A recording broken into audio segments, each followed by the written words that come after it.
Okay, if you start pulling away, sorry, if she starts pulling away and you start chasing her, she is gone. And you are just pushing her further and further away. So in this video, I'm going to explain to you in detail exactly why us women pull away and how you should handle it.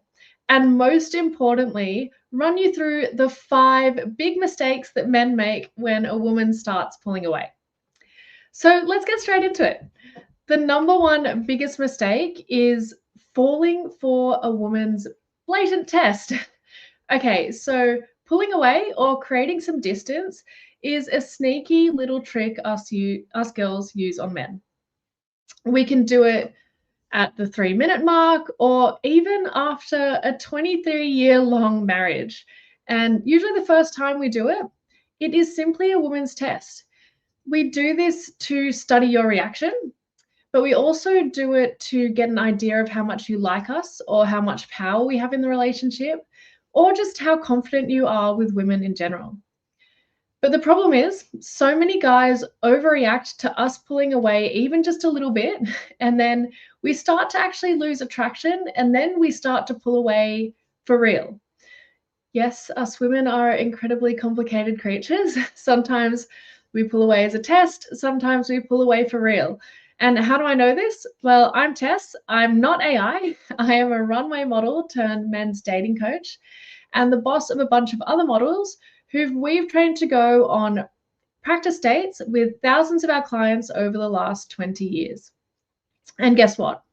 A huge percentage of us, of the time we pull away, is simply just a woman's test. And yeah, I get it. It can be frustrating whether you're a man or a woman and things start off really great. They're totally into you. You know, they're always super keen to hang out and the sex is great.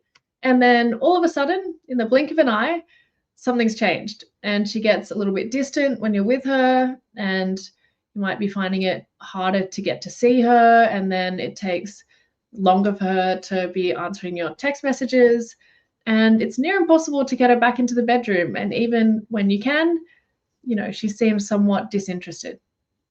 So guys, if you've experienced this in the past, I'm telling you, it can happen right at the get-go, and it will continue to happen throughout the relationship as well. Me, for example, you know, a typical one is where, you know, I might make eye contact with a guy at a venue and there's some clear interest there. You know, I can see that he's seen me and I try to give him a few more signals to come over because I really want him to. And then as soon as he does, I kind of pull away a bit just to see how he's going to handle it, if he can handle the pressure and how confident he's going to be with me straight off the bat, right? You know, also in relationships as well, when I'm feeling the need to kind of see how important I am to this guy in the relationship, what I'll often do is, yeah, just be a little less responsive or, you know, even in person, be a little bit less warm to see how he handles that as well. Like how does he react to it? Um, yeah, you know, if I'm less, if I'm a little bit more distant with text messaging and I can see that he's like messaging me constantly and freaking out, I can see that he's pretty insecure. And it also makes me feel like I've got all the power in the relationship as well. Um, Further down the track in longer relationships as well, if a guy, yeah, if I start to just, yeah, turn the cold shoulder a little bit and I'm not being as, you know, emotionally available or giving as much energy to the relationship, let's say, sometimes that might be because, yeah, I'm expecting him to pick up on something that he hasn't, but also, again, it's to see, like, is this guy still going to be, you know, I need to keep him on his toes, let's say.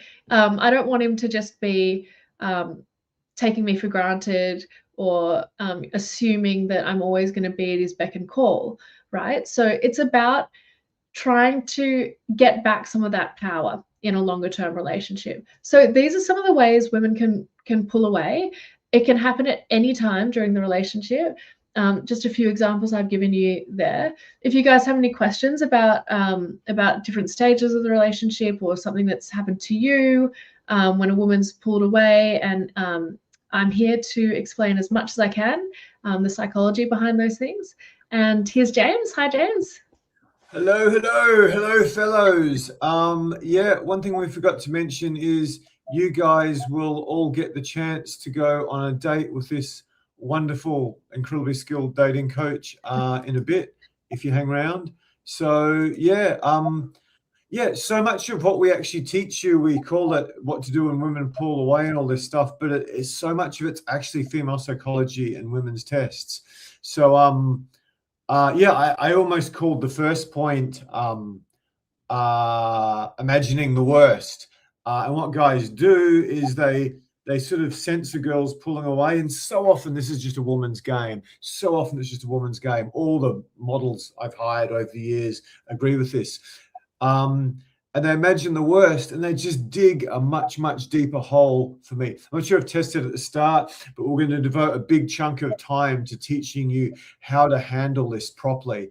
The number one overwhelming thing you need to understand about women, particularly them pulling away and games in attraction in relationships, is that women evolutionarily can read body language, they can read signals, they've got social intuition, social intelligence, way beyond what most men can ever imagine. And what the girls do, I think Tess gave you some examples of this, they set these little traps and then they want to see how you react. And then when you react, they start studying it and they watch. And from here, they make decisions about how much can they control you? How easy are you? How much power do they have in the relationship? And if you've got a woman who's not a particularly good woman or you've pissed her off, she might start to use this power to torment you, and you're a really sweet girl goes all toxic. So they can use it in a like nefarious way, but so often they're just trying to see how confident you are, how much experience you've had with women, and how much they can get away with, quite frankly. And you guys with money who are busy, you guys are the biggest victims of this. That's why you're always whinging about, complaining legitimately about women taking half your wealth and 5-8 years of your life. Some examples of these women pull away, as Tess very capably said, this can happen 30 seconds into her meeting you, and it can easily happen after a long marriage. One of the examples I may have used before is when I was teaching a boot camp. I was leading a whole bunch of guys and probably the center of attention in that particular part of the bar I was in. And there was two very attractive girls there, and the hottest one had glimpsed at me for a second. So I walked up to them and I touched them on the small of the back and went, "Hey, how you doing? I'm James." And the first one just stood like a statue for maybe 15 seconds. And then eventually she shook my hand. She was quite polite. And I turned to the second one. It was the hottest girl in the bar. And she's the same thing, another 15 seconds. And I've just stood there like a statue like this.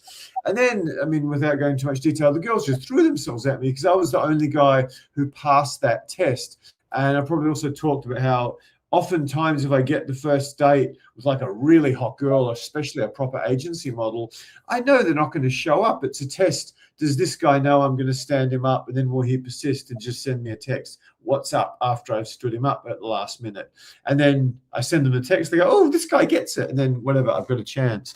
So many of you guys dig yourself in big holes. You screw up really good relationships.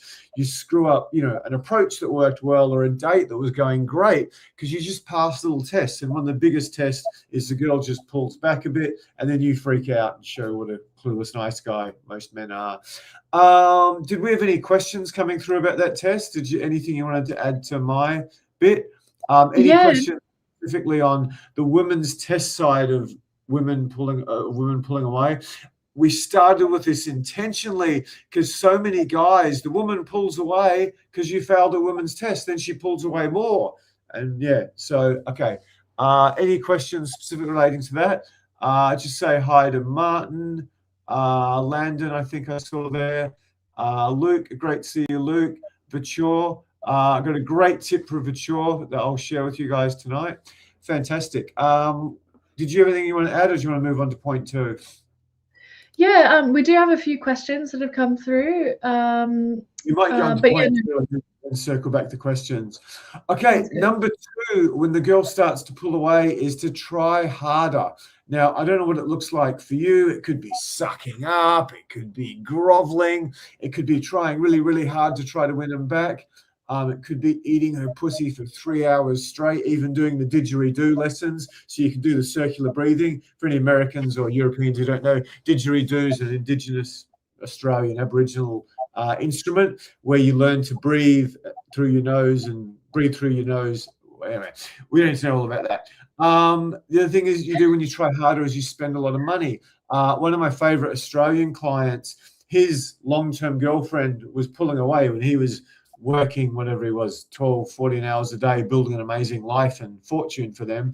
So she pulls away. So what does he do? He buys her a brand new, fully loaded Range Rover, a white one, and he gives this to her. And she wasn't really impressed, and she just thought this was a bit lame. I mean, what sort of girl gets a, whatever it was, $150,000 at the time, 15 years ago, and goes, "Oh, what'd you do that for?" So yeah, he tried too hard. And then when you try too hard, the girl goes, "Oh, I got all the power." And then life gets worse and she pulls away much. Tess, do you want to take over from this? Yeah, absolutely. Like, yeah, it's a bit unattractive when the guy, yeah, falls to pieces and, yeah, and just especially like in the early part of dating as well, when you can see that he's just completely obsessed and you pulling away a little bit makes him freak out and yeah, and starts trying harder, starts doing all sorts of crazy stuff. It just comes across as really desperate. So that's really, really unattractive. That will push us away further. um, Absolutely.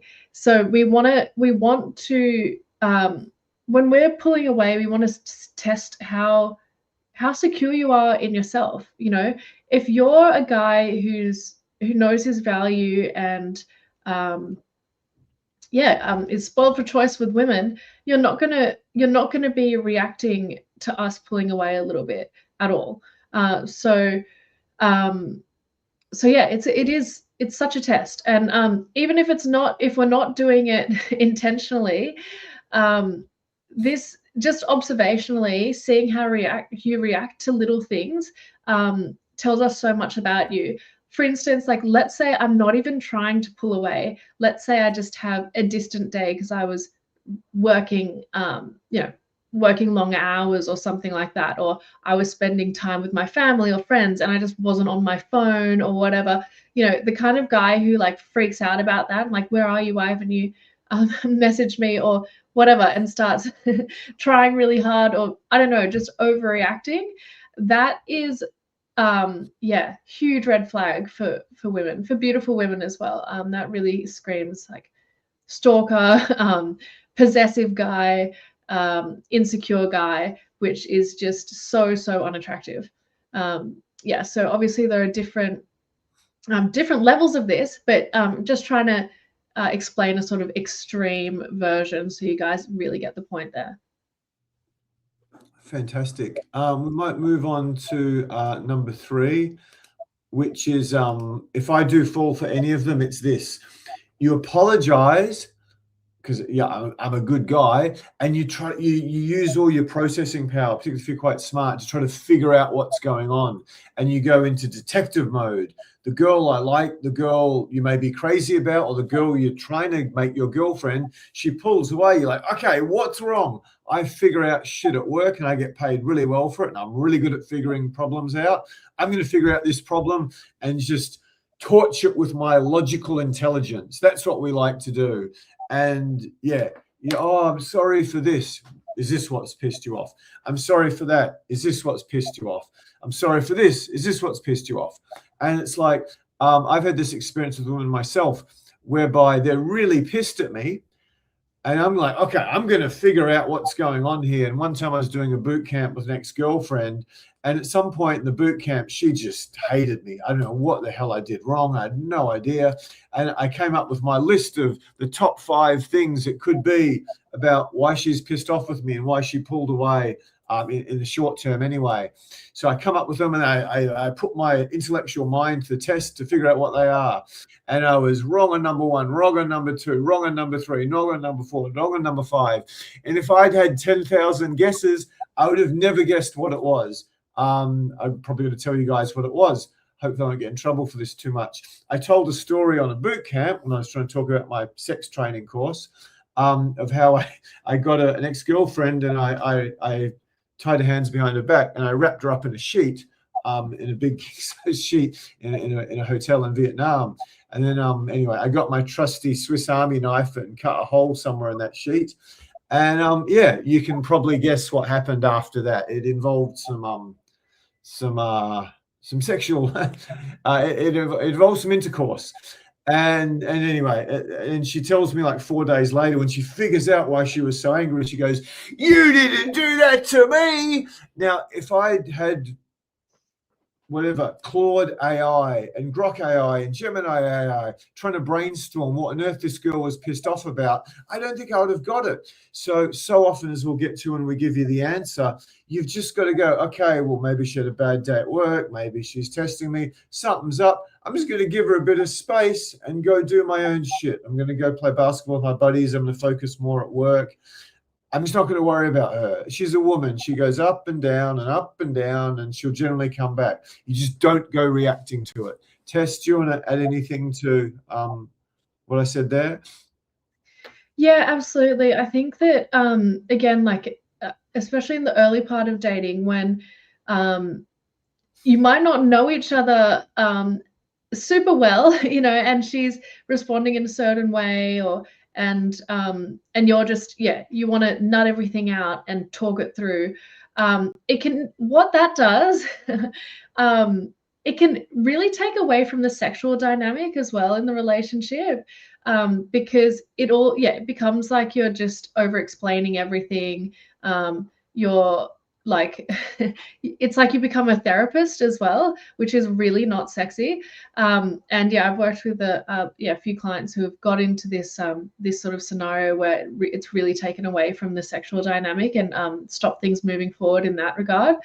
But also further into a relationship as well. If you're, I think trying to figure out what's wrong does have its merits in some regard, but women, we kind of just expect you to know why we are pulling away if it's in a longer term relationship. Like, we expect you to know what it was.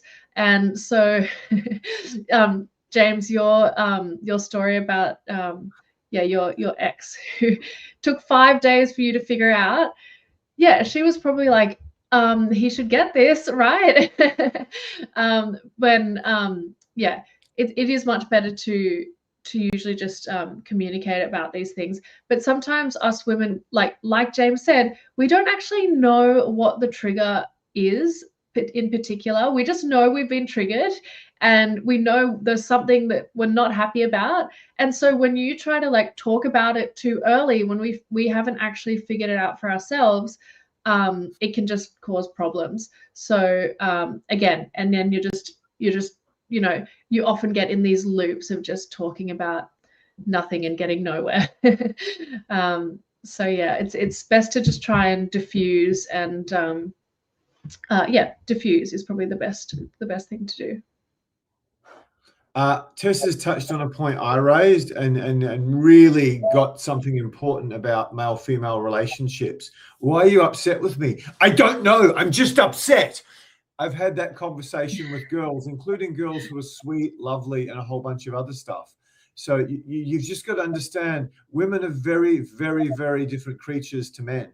So in the case of you freaking out because the girl's pulling away, she might even know herself why she's pulling away. She's just a woman. There's a book called The Female Brain, which you don't need to go read. It's not going to help you get better women, but it will help you have much more empathy for them in a relationship, just how they've got all these freaking hormones flooding through their body at this enormous rate, and that changes every 3 years. They've got a different set of hormones or a different combination of hormones. So sometimes women just do crazy, irrational shit, and they've got no idea why. So what hope have you got of figuring it out? Now, so much of what I'm giving you on these YouTube lives is I'm giving you years and years of pain and failure and mistakes and heartache and I'm getting, models who, paraglide and Chinese medicine doctors and whatever else and a bunch of other impressive women. And I'm stepping you guys through the mistakes I've made, the solutions I've found to them with a bunch of women. Many of you would be very, very happy to have as your girlfriend in your bed, or even go on a date with. As the great George Costanza from a 90s TV show says, I'd give a kidney just to catch a glimpse of her in a bra once. Anyway, I'm plagiarizing an American Jewish comedian then. So yeah, stop apologizing. Stop trying to figure out what's wrong with them. We've got a string of questions. Thank you so much to all the guys. We've got some new people. We might say hi to them in a second. Yeah, we'll say hi to the new people before we jump on. I think I've said already. Steve Harvey's there. So yeah, Tess, did you identify any great questions? Thank you, Landon. Thank you, Landon. Thank you, Martin. Thanks. There's a handful of guys who've really been supporting us. Thank you so much for that. I think Landon's got a question. I haven't looked at it yet. How to avoid becoming needy or desperate when she starts losing interest? That's really what all tonight is about. We're going to give you the answer in detail, I don't know, 15, 20, 30 minutes from now. But the basic thing is, don't freak out. Just when she pulls back, just don't try to solve the problem straight away. Men love solving problems, particularly the smart ones who are good at solving problems. Just chill out and wait for more information. Wait to see what happens. Sometimes she hasn't even pulled away. It's just, as Tess alluded to, she's had a bad day at work. She had a fight with her sister. She had a bad period. She might have just had a really bad night's sleep or something. So yeah, just how do you avoid it? Just stop before you act would probably be a quick summary of what we're going to cover in a lot more detail for you soon. Just seeing any more questions. Martin's got a similar version of that. Tess, did you want to add any? Just feel free if you want to add any. What's the best way to handle it when she stops being as affectionate or responsive? Do the social coach sex training course would be number one. That's probably another one where you just want to give her some space and you don't want to be pushing. Yeah, women hate when sex is expected of them. Tess, you might want to handle that. You're with a guy for whatever reason. It could be you're stressed out at work. It could be hormonal stuff. For some reason, you have a week or two or even a month where you're not quite as horny as you might have been the month before, and the guy's starting to get a bit stressed about it. What advice would you give the guys? Yeah. So you can do the breathe through your nose and you don't need to breathe through your mouth. That thing will fix it. Apparently didgeridoo players are pretty bloody good with their tongue. Yeah. Okay, guys. So I think that women's our sex drives, it's not just like an on and off switch. So yeah, if we've had like a stressful week or something, we're like in our heads, and we're not going to necessarily be able to just flick the switch on to being just feeling sexy, let's say, if we're in our heads. And that could be for a number of different reasons. It could be hormonal. It could just be what's going on at work, or relationship wise with family or friends, whatever's going on. So sometimes it just might mean that she needs to warm up a little bit. In terms of being affectionate rather than just being sexual, like something like a massage, to like help her relax and help her feel into her body before you just try to have sex. And I always think that's really important anyway, with intimacy, that she needs to be prepped, like foreplay, guys. It's really, really important. But then again, there could be times when she just really is not wanting to be affectionate at all. Maybe she's just started bleeding, or I don't know, or something like that. So sometimes you just need to give her space. And when you do give her space, that is when she's going to come back, right? So don't push it too hard. Gotcha. Yeah. A big get out of jail free card with women is just to give them a hug. Just give them a long, beautiful Mm, hug. We teach guys how to do that in our boot camps. And it that's can really get so many good. situations in trying to get her into bed or trying to fix things in a relationships. Us guys want to talk about it and figure it out logically. So often you just give her a good hug, and that can fix a lot of stuff. As I probably said before many times, women are so much more tactile than us, and I think it's shown a 30-second hug pumps oxytocin like crazy, let alone a 30-second hug from some fairly masculine guy who they were really sexually attracted to 2 weeks ago, who for whatever reason they're not quite as sexually attracted to now. So there's some great questions. Do you mind just remembering we're up to in the questions? And we Sure. will get on to the point number 4. Trying to talk about it, trying to talk about it, trying to talk about it. This is really bad. I might start this with a story. A guy who helped me a lot with women, immense amount. There'd be no social coach if it wasn't for this particular DJ. I am very grateful to him. It went from him helping me with women to me helping him with women. And yeah, he got a girl who was way smarter than anyone he'd ever dated before. She was, I mean, all his girlfriends were pretty hot. But this girl was a lot smarter. And I don't know if, even though she was very attracted to him, partially because I taught him about sex. But yeah, she was obviously super attracted to him. But I don't know if he was smart enough for her. And she really played with him a lot. She was an actress. Watch it if you're dating actresses. These girls are cunning. And they can do shit, and you don't know whether they're being real or not. And yeah, he really fell for her in a big way. And then he starts pushing her to the relationship. And then he starts trying to talk about it. So she pulls away, or she doesn't invest as much as he wants. He starts being, oh, I think you're really special, and I can really see a future with you.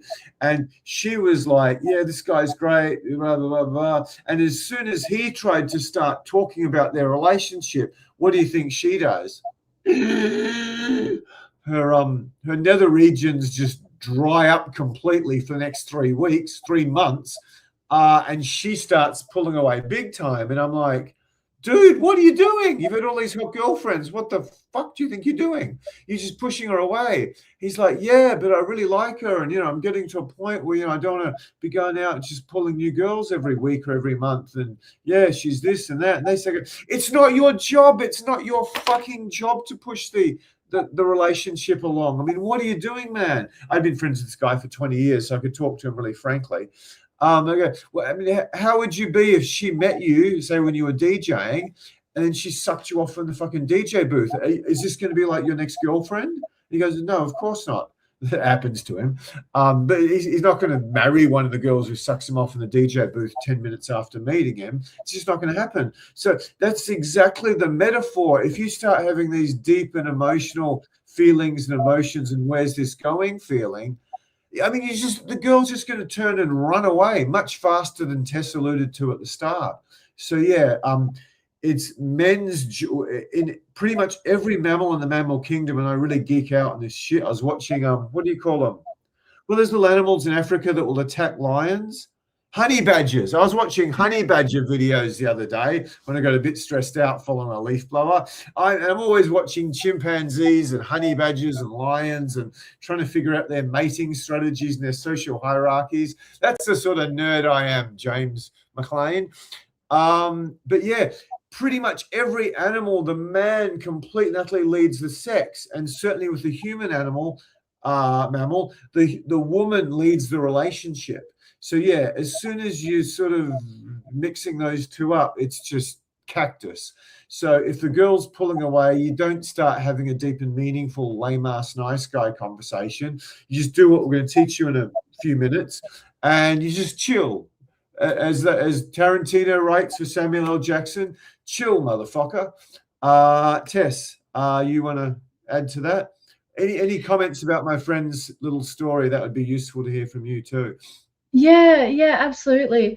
Yeah, I think like Yeah, I completely agree with you, James. And this is probably counterintuitive to what some women would say. They would say, no, no, I like talking about it. I love guys who actually do that. And in reality, that is actually not true. Because again, it takes away from the allure and the attraction, right? So this is especially in that early part of dating, that is so much of what gets us hooked, let's say. And if you don't have this kind of polarity there, a bit of push and pull, etc., it just becomes really stagnant, and it's more just like friend zone friendship, and there's no like passion or sexual chemistry or anything like that. So although women like to say, oh, we love to talk about things, it's probably something that's actually a lot more beneficial when you're in like an established relationship, but when you're establishing the relationship, definitely nowhere near as effective. It's exactly what James has said. Yeah. Yeah, just it's not your job to lead the relationship forward, and it's definitely not your job to stress out about where the relationship's going. That is gay. I shouldn't even say that. It's just, this is wrong. Is it a serious crime to use the word gay to describe a man who's weak in a relationship these days? Will I be I think that word's, I don't think we use that word anymore. another? You can't use the F word or the G word. What words left?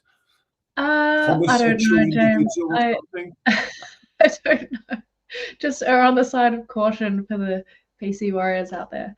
For any gay guys who tuned in for a second, I've lived in Chelsea in New York. I've lived in Darlinghurst in Sydney. I've lived in Boys Town in Chicago. I've walked through the gay area of Rio, and I saw some shit, my friends. I've walked through the gay area of Miami with a beautiful young man who I met when I was traveling. So yeah, not least bit homophobic, but yeah, that F word is a really poetic word to make a point. Along with the C word, all these great words that are robbed from us. Anyway, we might just do a few questions. Yeah, sure. We've got a few. You guys, we really want questions about the core issues we're talking about. So, Mm. failing blatant women's tests. Mistakes guys make when women pull away? Failing her blatant tests, trying harder, apologizing, putting your logical reasoning to mind to figure out what the hell is wrong with it, and then trying to talk it out, having it deep and meaningful. So, any questions about mistakes you're making here? Do you want to hit some questions, Tess? Yeah, here's a question from Virtual. How do I stop myself from taking it personally when a woman starts pulling away? Yeah. You've just got to realize that dating is a game. It's a game. And I've probably said before, like, Sam Smith, who's 98, he married Dorothy Smith, who's 95. He married her when she was 19. They've been married, whatever that is, 70 years or something. My maths isn't very good because of some leaf blowers. I can't stand those things. And yeah, she's still playing games with him 70 years into the relationship. That's just dating. The other thing you got to realize is women have all the hormones going. They're up and down. They don't know what the hell's going on with them half the time. They're not as logical and straightforward and simple as us men. Not by a long, long, long, long, long way. And the intelligent, beautiful ones most of you guys want, they're the most wacky of all half the time. Sorry, 98.2% of the time. So yeah, you just got to understand that men and women are different creatures, and women will pull away. Women will have really bad days and really good days, and you've just got to sort of initially don't take it personally and just take a breather for 48 hours and just see what happens before you start reacting. And this is why so many guys who don't have skills with women, having a woman, they've actually got a woman, they've even got a woman who'll talk to them, or they've even got a woman who'll date them, and it's such a big part in their life. And we've got clients who'll drop their $400,000 a year career or their $10-20 million business because they've got a decent woman interested in them, and they're just showing so much neediness. So if a woman does pull away and you haven't done something really obvious to trigger it, then you just chill out for 48 hours and go to the gym or catch the sauna or catch up with your friend an extra time. girls could argue, you know, I got a little bit angry and then you went and hung out with Christopher the whole time. You just did jiu-jitsu together. You want to roll with him or you want to roll with me? You'll get women to throw a tantrum when you just sort of ease back. But then at least it's them coming after you, not you coming after them. That was really clever what I just said, by the way. That was extemporaneous advice. Tess, do you want to add anything to Vitura's question? Yeah, no, I agree. I think it's really important to have other things going on in your life as well, guys. That really plays into all of the points we've talked about here. You know, if she's pulling away and needs some space, yeah, go hang out with your mates. Go, you know, you should be having other things in your life outside of the relationship, outside of her. That's really important, and it makes you more attractive as well. So if she knows that she's not the only thing happening in your life, you know, you've got, you know, I don't know, you play sports, or you have other passions, you know, you're really passionate about your business or whatever it is. She knows that she's not always going to have 100% of your attention, and that she might actually have to put in some work to get some of your attention, right? So yeah, if she starts to pull away, and yeah, you think it's personal, and yeah, you start freaking out, and start chasing her, then she knows that she's number one at the top of the list pretty much all the time. So I think it's really important that she is number one at the top of your list when you're with her in person, but when you're not with her, you should have other things going on in your life as well. And just to follow on from that, I think one of the big hooks I have had with women is, since I was useless with women, say around 31, 32, women, apart from one girl, there's never, even then it wasn't the most important thing. Women have never, ever been the most important thing in my life. Never. It was always traveling the world, or just trying to help thousands, millions of guys avoid the mass pain I went through. So I think that was one of my great superpowers. I was always far more interested in wandering around Pakistan or Belize or wherever, Iran, than I was in being with even, you know, agency models in New York. I'd happily leave one of them because I was going to go travel to Colombia. This sort of thing happened to me many times. And the other thing, I mean, I just let a model go. I could have had a chance with a girl who was a model who was working as a receptionist and a hairdresser. But anyway, yeah, I've always been far more focused on my mission, whether it was traveling every conceivable corner of the world or trying to do everything I can to be, you know, help thousands of men and actually chase after women. I might just, let me see. Can you just put killer tip? Can you do a banner called Killer Tip and put that up, please, Tess? Yeah. I just realized something that I think is some of the most important. I just realized something that I did this week that's probably some of the most important advice you'll get about women in your entire life, because men do not understand women. Men do not understand women. A lot of the stuff you see on YouTube, men don't understand women.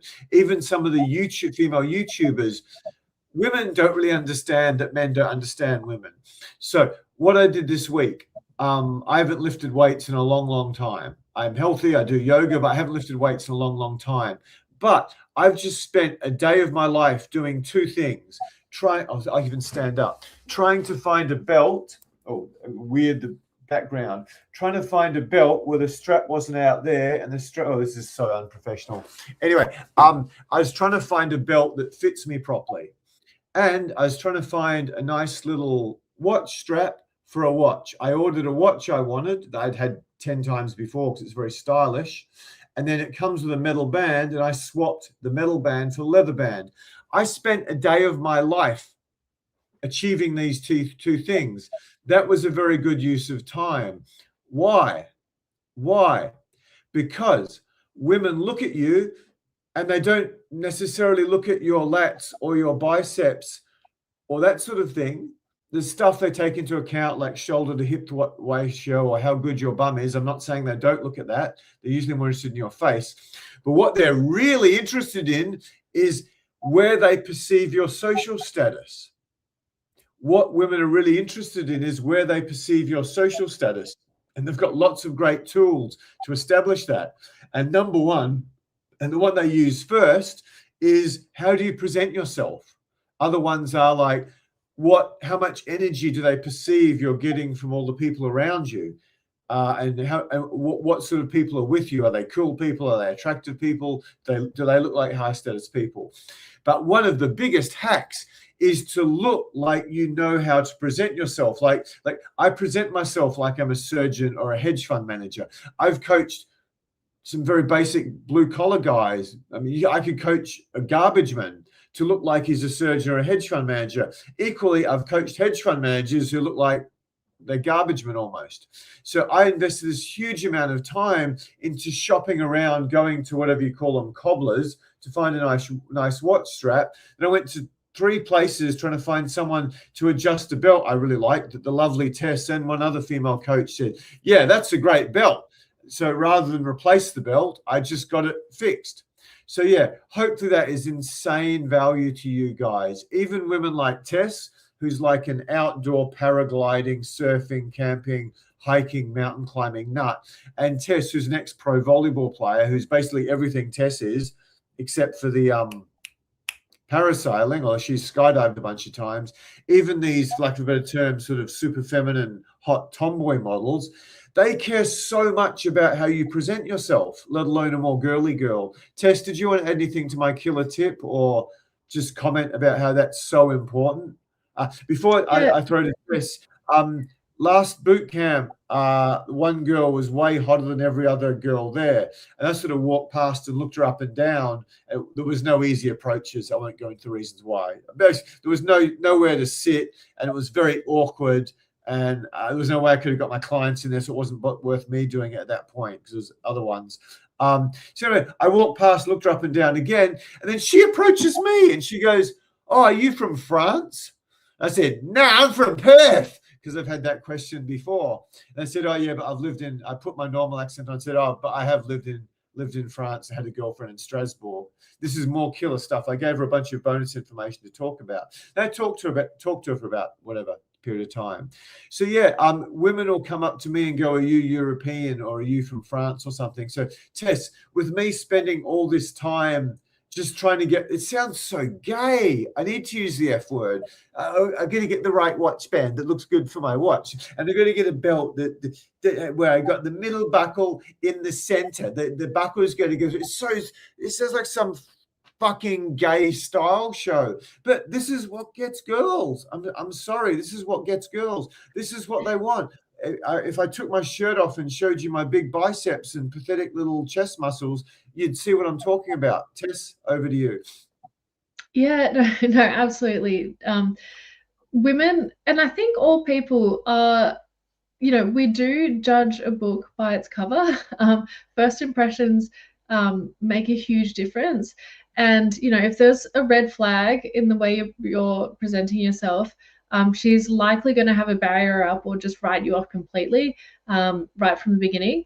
So style's really, really important. Now, what James was talking about is, what makes you really attractive and how style can really help to elevate you is where you come across as a guy who's, you're elevating your social status, and it's about how people respond to you in general, right? So I think one of the hugest examples of this, and I know this is undoubtedly something that attracts me as well as like every woman, is women. We see how other women and people respond to a guy. So when a guy is, in a leadership role in a particular setting, and everyone's, giving him positive energy, or giving him attention, he's the center of attention, that's drawing our attention. We're like, "Ooh, who's this guy?" It's on the other hand, it's like a guy being on stage if he's performing in a band, like the lead singer or something. It's the same thing, right?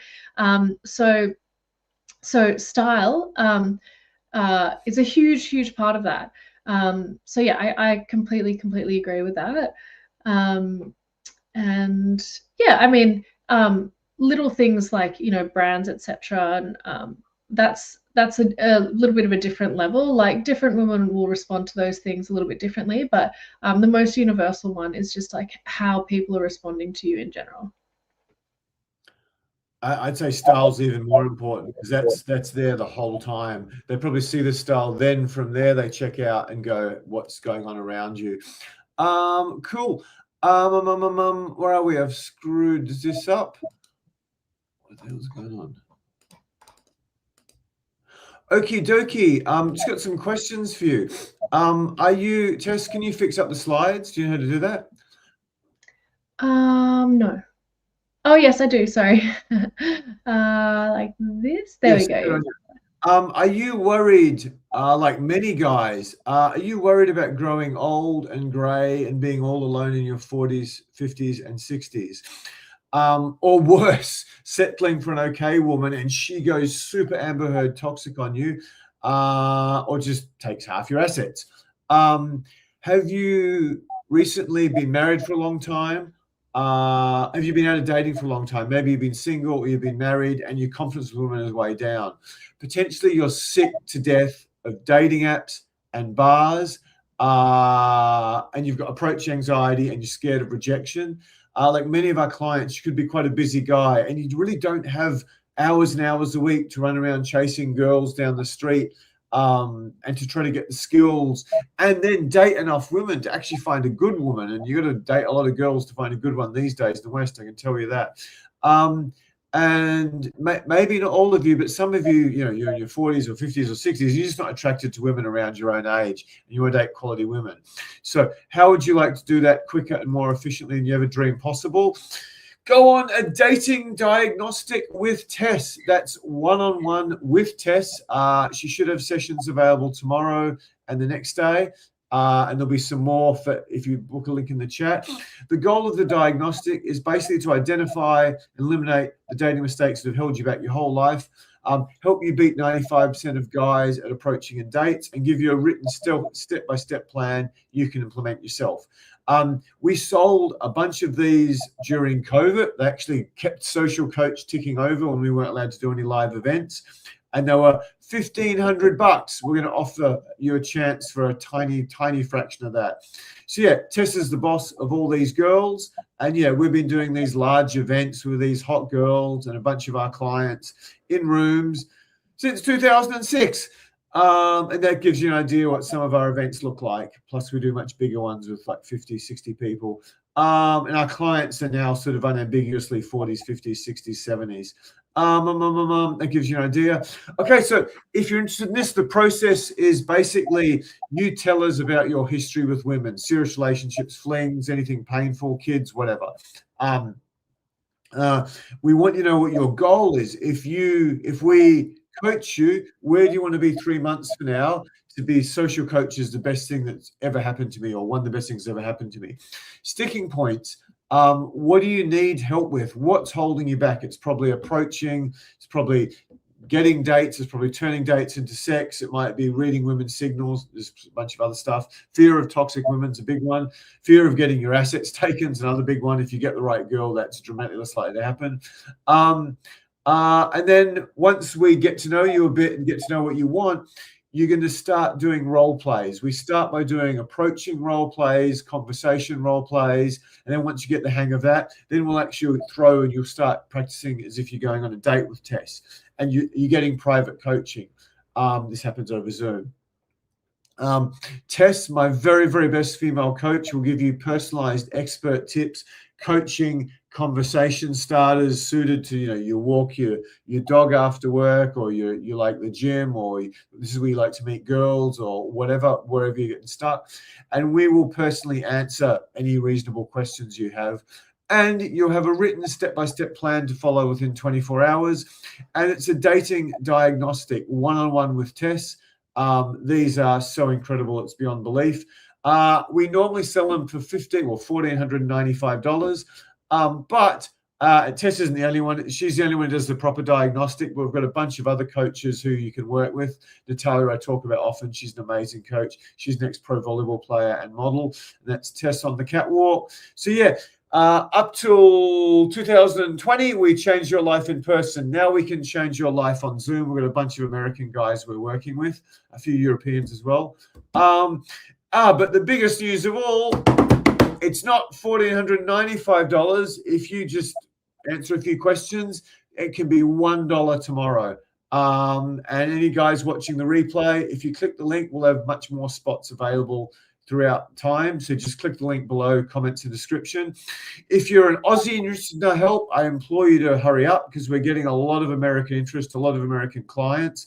We've got boot camps coming up August and October. You can see the dates if you're interested.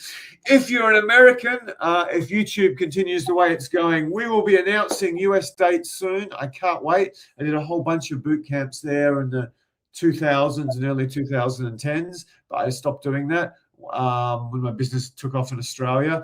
And it all starts with having a dating diagnosis with Tess. If you're skeptical, it is so fucking easy to beat the average American, Australian, Western European guy and get the best girls simply because most guys have checked out or they're following pickup artists or, you know, they're whatever. They're red pilling, thinking every single woman's a toxic, horrible pig. I am so confident in the system I've developed and Tess's ability to coach it that I will not give you 100% money back. I'll give you 1,000% money back guarantee. If you do the session and you don't think it's close to the best 45 minutes of your life you've ever invested in dating, I'll give you your money back plus 1,000%. Anyway, I've been doing this 20 years. That's why I'm so confident. I've had like 60 Tesses. I'll give you all your money back. Plus I'll give you $100 into your bank account anywhere in the world through this service called Wise. So it's not 100% money back guarantee. It's 1,000% money back guarantee. Have you ever heard of anyone giving 1,000% money back guarantee? I haven't. This guy flew from Nashville, Tennessee, series of horrendously toxic relationships, spent way more than half his life single, even though he's Ivy League educated, clinical psychologist, had an engineering degree before that. Shortly after coaching with us, he had 4 girls on the go. I think it was 36, 26, I can't remember the other ages. There was a singer, there was a yoga teacher, there was a clinical psychologist, and there was a young e-com entrepreneur. And he had a full head of grey, and he was only dating girls half his age. One was 36, the others were less than half his age. This guy flew from West Virginia, virgin, just, dare I say, a bit on the spectrum. One of the weirdest, most awkward guys I've ever coached, but he was a go-getter. He did our course. He did private training, admittedly. He dated a whole bunch of white girls, slept with a whole bunch of white girls, which is what most of the Asian guys want to do. And now he's married to a beautiful, beautiful, beautiful doctor. He's got 2 kids, and he's as happy as can be, and he's made a lot more money in his career. Both of them have. So money back plus $100 if you're not happy. So yeah, the link will be down below. Next thing we're going to, and any questions you got about this, just shoot. The next up is where a woman is getting nasty and possessive. Tess, did you want to say anything more about what a fucking legend you are at these sessions?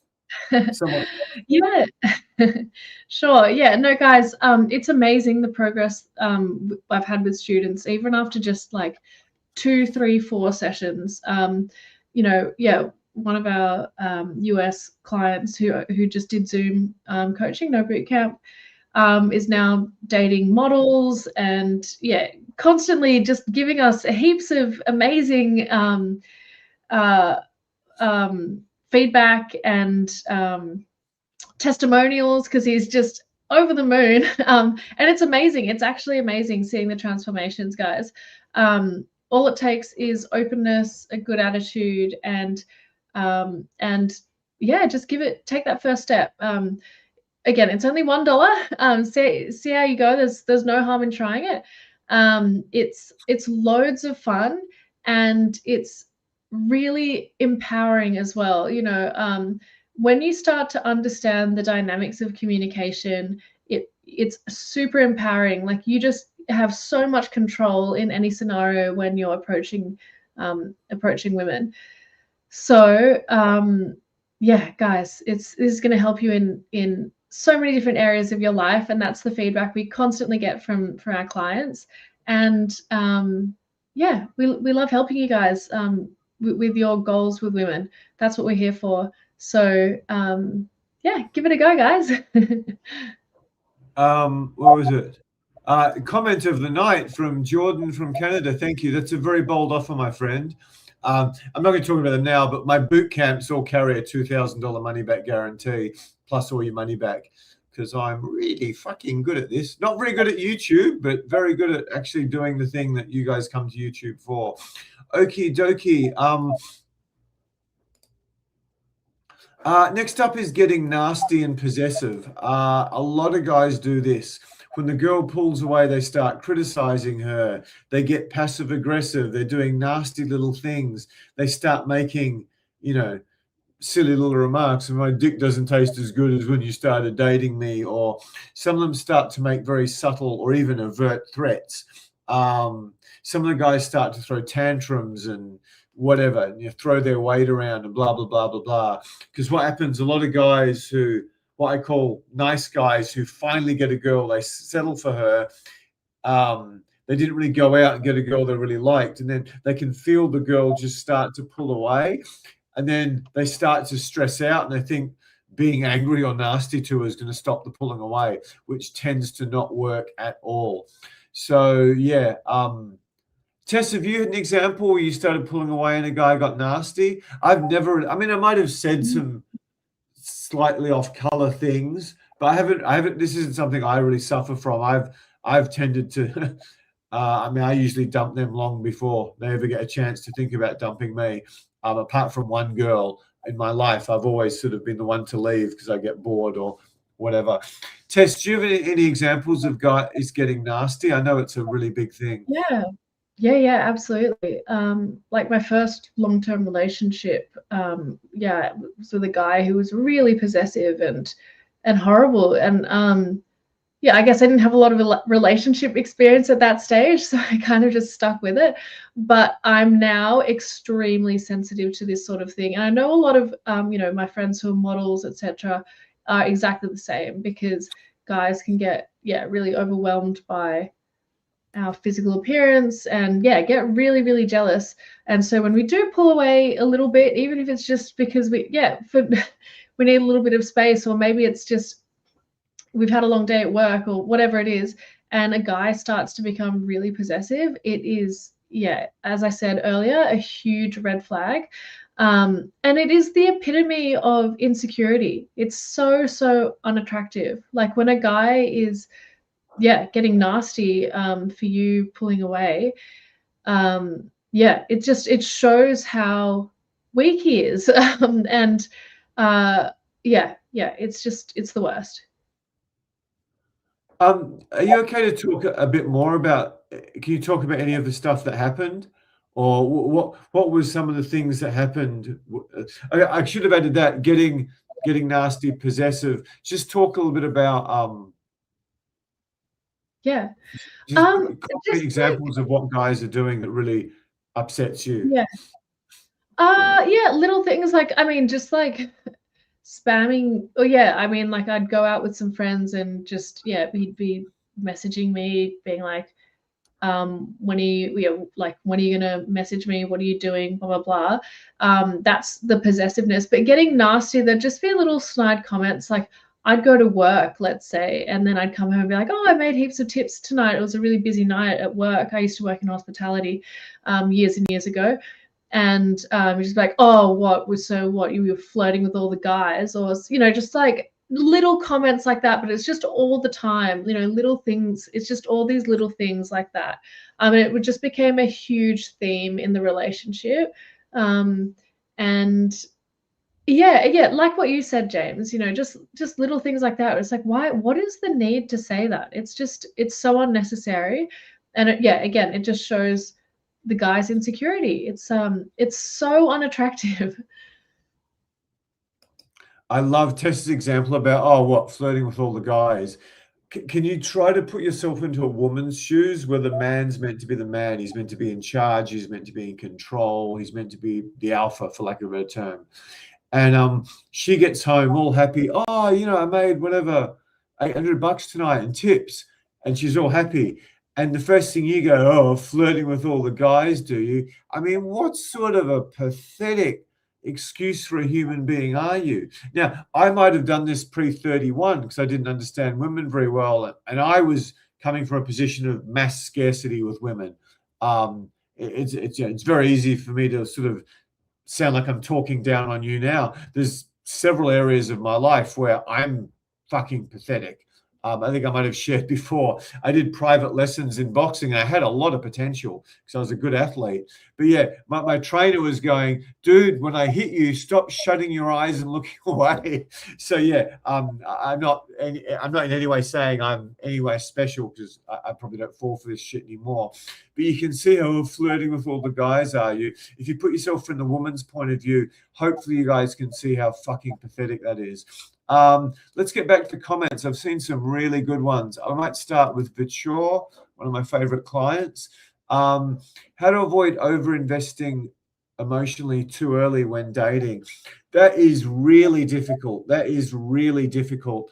Because what a lot of busy, successful guys will do, because they don't get that much luck with women, when they do have some luck with women, and maybe they start to finally get sex for the first time in a long time, they're like, wow, I'm getting laid. I'm going to give up my weekly basketball and my weekly poker night, and I'm going to work a bit less and stop working till 8 o'clock. I'm going to come home at 6 o'clock to see my new woman, and they get all excited about it, and they just do too much too early, and the girl thinks, oh, this guy's really into me. And then women have to know at all times how much power they have in the relationship. They're obsessed with it. They always need to have a read on that. So then all she needs to do is pull back a bit. It's not always pulling back. There's a whole bunch of other tests they've got, like that you might go out to a party with them and say you're old, or say you're short, or say you're Asian, or say you're not the most attractive girl, or say you've just got an average paying job. She'll go flirt with someone taller or richer or younger or hunkier or whatever the hell you are. If you've got all of that, she'll go fucking flirt with Leonardo DiCaprio or something, who's famous, crazy famous. Who's got a long string of model ex-girlfriends.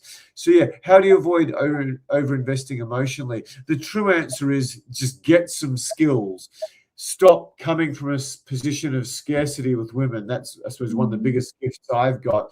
And one of the biggest gifts I give to all my clients, the fact that I know if I get a great girl and she pulls away, I can just go, okay, I can replace you within a week tops. And if I'm not busy, probably quicker than that. And when I say replace, I mean get a hot girl to have sex with. I don't sort of mean replace the love of my life. That shit does take time. But yeah, you've got to get the skills, and you've got to stop coming from a position of scarcity with women. A lot of guys come from a position of scarcity with money. You've got to stop doing it with women. Easy to say. In the absence of that, you've just got to go, okay, maybe we call it the 48-hour rule, where you don't stress out, you don't go have a cry, you just stay cool, and then just reassess with more information. Because so often she's had a bad day, or it's just a woman's test, or maybe you did something minor to piss her off and she just pulls back because she's pissed at you. Could be because you fucking left a skid mark on the toilets when you were running out busy. You don't know what the hell it is with women. It could be something so small. Tess, do you want to add anything to how to avoid it? I mean, how do women avoid emotionally over-investing? So many women just fuck themselves badly when, certainly when they meet me and they over-invest emotionally. I'm like, oh shit, what's going to happen if I get like 6 months or a year and I want to dump this girl? She's going to go nuts, and she might do some Me Too fucking thing on me. So then I'm just get out before it gets too much trouble. So I know what it's like on the other side of the fence. I mean, when girls get too needy too soon, I'm just like, oh no. Doesn't matter how hot they are if they're models. Tess, do you want to talk about this? Yeah, guys, I think that again, skills with women is absolutely really important, and I completely agree. Not coming from a mentality of scarcity is going to be the biggest answer to this problem. But also just having high self-esteem, having other things in your life which are important to you other than just attractive women, let's say. So number one, like James said, get the skills with women. If you know that you are a high value man who can get the women he wants, and yeah, like you don't have to be putting women on a pedestal. That is super attractive to women, and yeah, it means that you don't, you're not just going to put all your eggs in one basket as soon as you meet one woman who you're really attracted to and things are kind of going pretty well, so yeah, it really comes down to the skill. Yeah, so that's something we can definitely help you with. And yeah, and I talked about high self-esteem, etc., confidence. All of that stuff kind of comes when you know that you have that skill with women. Like nothing beats the feeling of when you can attract and have successful relationships with any woman that you're interested in. And it goes, yeah, that when you speak to women, approach them, they're responding well to you. That is the confidence that gives you. It's just like you've got it, right? So you definitely cannot beat that, and that's definitely going to help with avoiding to overinvest emotionally when you start dating. There are a few other questions here. I can see you guys have been chatting, building some rapport in the chat, which is awesome. Okay, here is another question from Stevie. What's the right mindset when a woman I like starts losing interest? Again, we've touched on this quite a bit tonight, but I think what James said, I think the 48-hour rule is actually a really good one. It's just cool. Okay, that's fine. I can see that there's been a change, so that's important. And yeah, just chill for 48 hours. And oftentimes what will happen is a woman will come back to you because you've given her that space. She'll come back and say, and just tell you what the problem was, or she'll just be acting like she was earlier because she's gotten over whatever the thing was, and things will be fine. So yeah, the 48-hour rule, I think that's really good advice, James. So basically, just stay calm, stay cool, and don't worry, because in 48 hours it's likely to have resolved itself. And if she still hasn't, has been really completely distant at that stage, then yeah, it might be that she's lost interest for a legitimate reason. So that is always going to be the case in some scenarios as well. In which case, reaching out when it's like now or never sort of thing. That's pretty much the only option you've got when she's really like pulling away for real, let's say. Thanks, Tess. I was just jump in here. Fantastic comment. I love this one. Oh, sorry, wrong one. I mean, that's a good comment too, but he asked a great one. Where's the Hollywood one? He's asked more. This is comment of the night. Hollywood and Disney has deceived us to a degree, my friends. The girl you're thinking about may not work out, but you will get over her and be ready for another. Yeah, it's just take action, take action, take action, take action. So many movies, so much entertainment is made to make you weak and insecure and dependent on working hard, making money and consuming, thinking that when you get the Mercedes and the Hugo Boss and Armani clothing and the beautiful place, then you'll get the girls. That's just not true. And the guys who start to get the Bentley and the private jet life, they get the worst girls. So yeah, we've been deceived massively. Do you want to do more questions, Tess? Yeah, sure. We've been skipping around a little bit, so My fault. Yeah, no, that's okay. I'm just going to try and get back on track.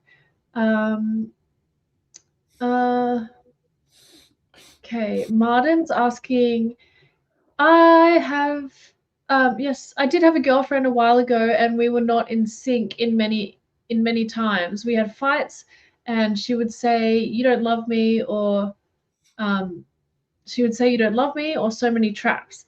The one thing I didn't do is fight or back down. Okay.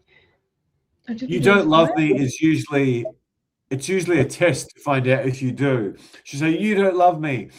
And a relationship I had that went on far too long because she got involved in the business, and she liked girls. She used to always say, "You don't love me." I go, "Yeah, I know. Stop being a bitch. You might have a better chance." So yeah, that's a woman's test. That's a trap. So it's like you're damned if you do, you're damned if you don't. If I had turned around and said, "I do love you," but she knew I was lying, that would have probably hurt me worse than if I was honest. So I was honest. He goes, "Yeah, I don't love you. You're a bitch. You're a bitch a lot of the time. Go back to the way you were for the first year. You might have a crack, honey." Um, so yeah, but that's not a good example because I should have. I stayed in that for the wrong reasons. We had several girlfriends together. It was like the movie Vicky Cristina Barcelona. It worked in a three-way relationship. It didn't work in a one-on-one relationship. The other thing is she was very important to my business. And I ran the business very badly. So was there a question there? The one thing I didn't do is fight or back down. Yeah, I was a little bit confused by that one. If you could turn that into a question, Martin, would love to help you with it. Do you want to get to the next question, Tess? Yeah, sure. Question from Stevie. How do I stop myself from chasing when a woman starts pulling away? I think it gets back to 48-hour rule. I mean, potentially watch this YouTube live again, maybe at double speed or something, or take some notes from the one tonight. Just it's so often it's a game and then a test, and then you fail the test, and then she actually pulls away for real. And then you've got to take into account her hormones, a bad day at work. You just need to have the discipline to go, okay, I'm not going to react to this. I'm not going to react to this. If you ever tried meditating, which every man should, every woman should, you're sitting there and you're trying to focus on the sensation of breath in your nostril or a mantra or whatever the hell you use. And you're like, oh, that woman was a bitch to me. What the hell was up with her? Or fuck, what's up with my mum? Or, my footy team lost, or whatever the hell's got. Someone's stressing me at work. You just got to know I'm getting back to my breathing. I'm going to get back to my breathing. So when you're about to chase, just go. No, I'm not going to chase. I'm just going to go do my dance classes or go play my guitar or whatever the hell works for you, and give it at least 48 hours. I think. Tess, you want to do the next question? Yeah. So Martin, actually, I saw another comment. From his last one. So she said that I should have just said, get a grip and stop the neediness, and I'm here and not going anywhere. So yeah, that's similar to what James said. It's like, I think that so you could see that she's kind of fishing for something when she was saying, you don't love me, but what she really wanted to do was to diffuse that. So by saying, get a grip, stop being so needy, and I'm here and I'm not going anywhere. So she did want reassurance, but she didn't want you to feed into the trap of like, oh yeah, I love you, like whatever. It's just you need to diffuse by saying, get a grip, and then also solve her problem by saying, I'm not going anywhere, so I'm here. I wouldn't be here if I didn't care about you or whatever. But it is important to address the neediness as well there. Yeah. Tess and I could have a wee fight about this. I would never recommend saying I'm not going anywhere. I might say I'm not going anywhere short term, because I'm not going anywhere. For how long? How long is that contract? You're making a promise that you may break. If she continues to be a bitch, you probably will go somewhere. So she'd say, get a grip and stop the neediness. I'd just go, okay, and I'd just give her a hug. I wouldn't even say okay. I'd just give her a hug. I go thanks for the feedback, and I'd give her a hug. I wouldn't say I'm not going anywhere. That's my opinion. Yeah, I think I guess just saying I'm here is I do agree with that, James, actually. If you're not willing to commit, then don't say that you are. But I think a lot of the time, like maybe her insecurity was stemming from the fact that she was looking for something, yeah, just some reassurance, loyalty that you're going to be around, you know, if shit hits the fan or whatever. Like she wants to know if you can deal with her emotions, and if you're gonna, yeah, if you're gonna be around. So the thing is, like, a lot of women will test for that kind of thing, especially like more around the age of maybe like late 20s or 30s plus. When women are younger, that's probably, they don't test for that stuff as much.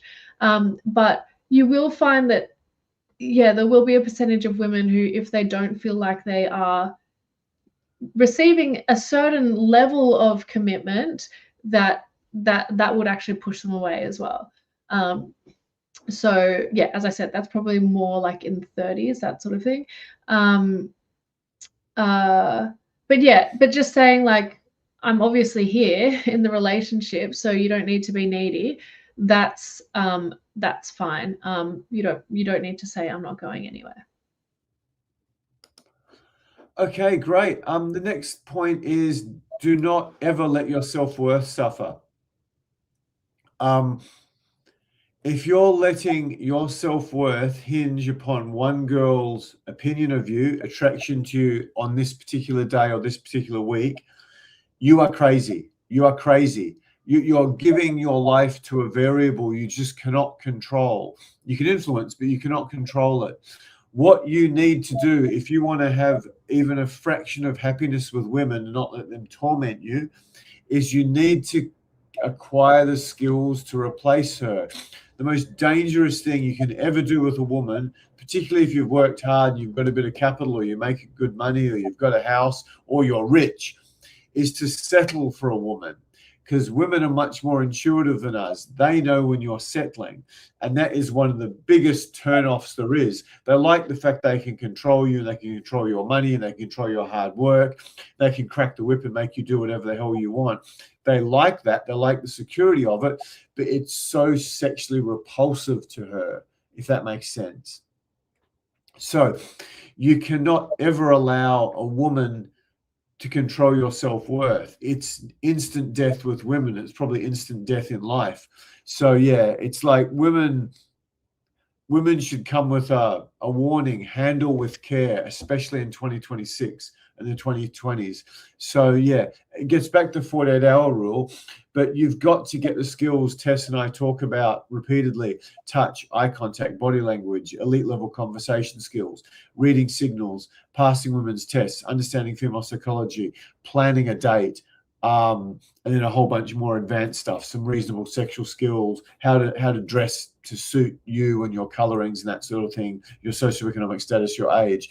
You need these basic skills. You don't need much of them, but you just need these basic skills. Yeah, Tess, do you want to talk about guys?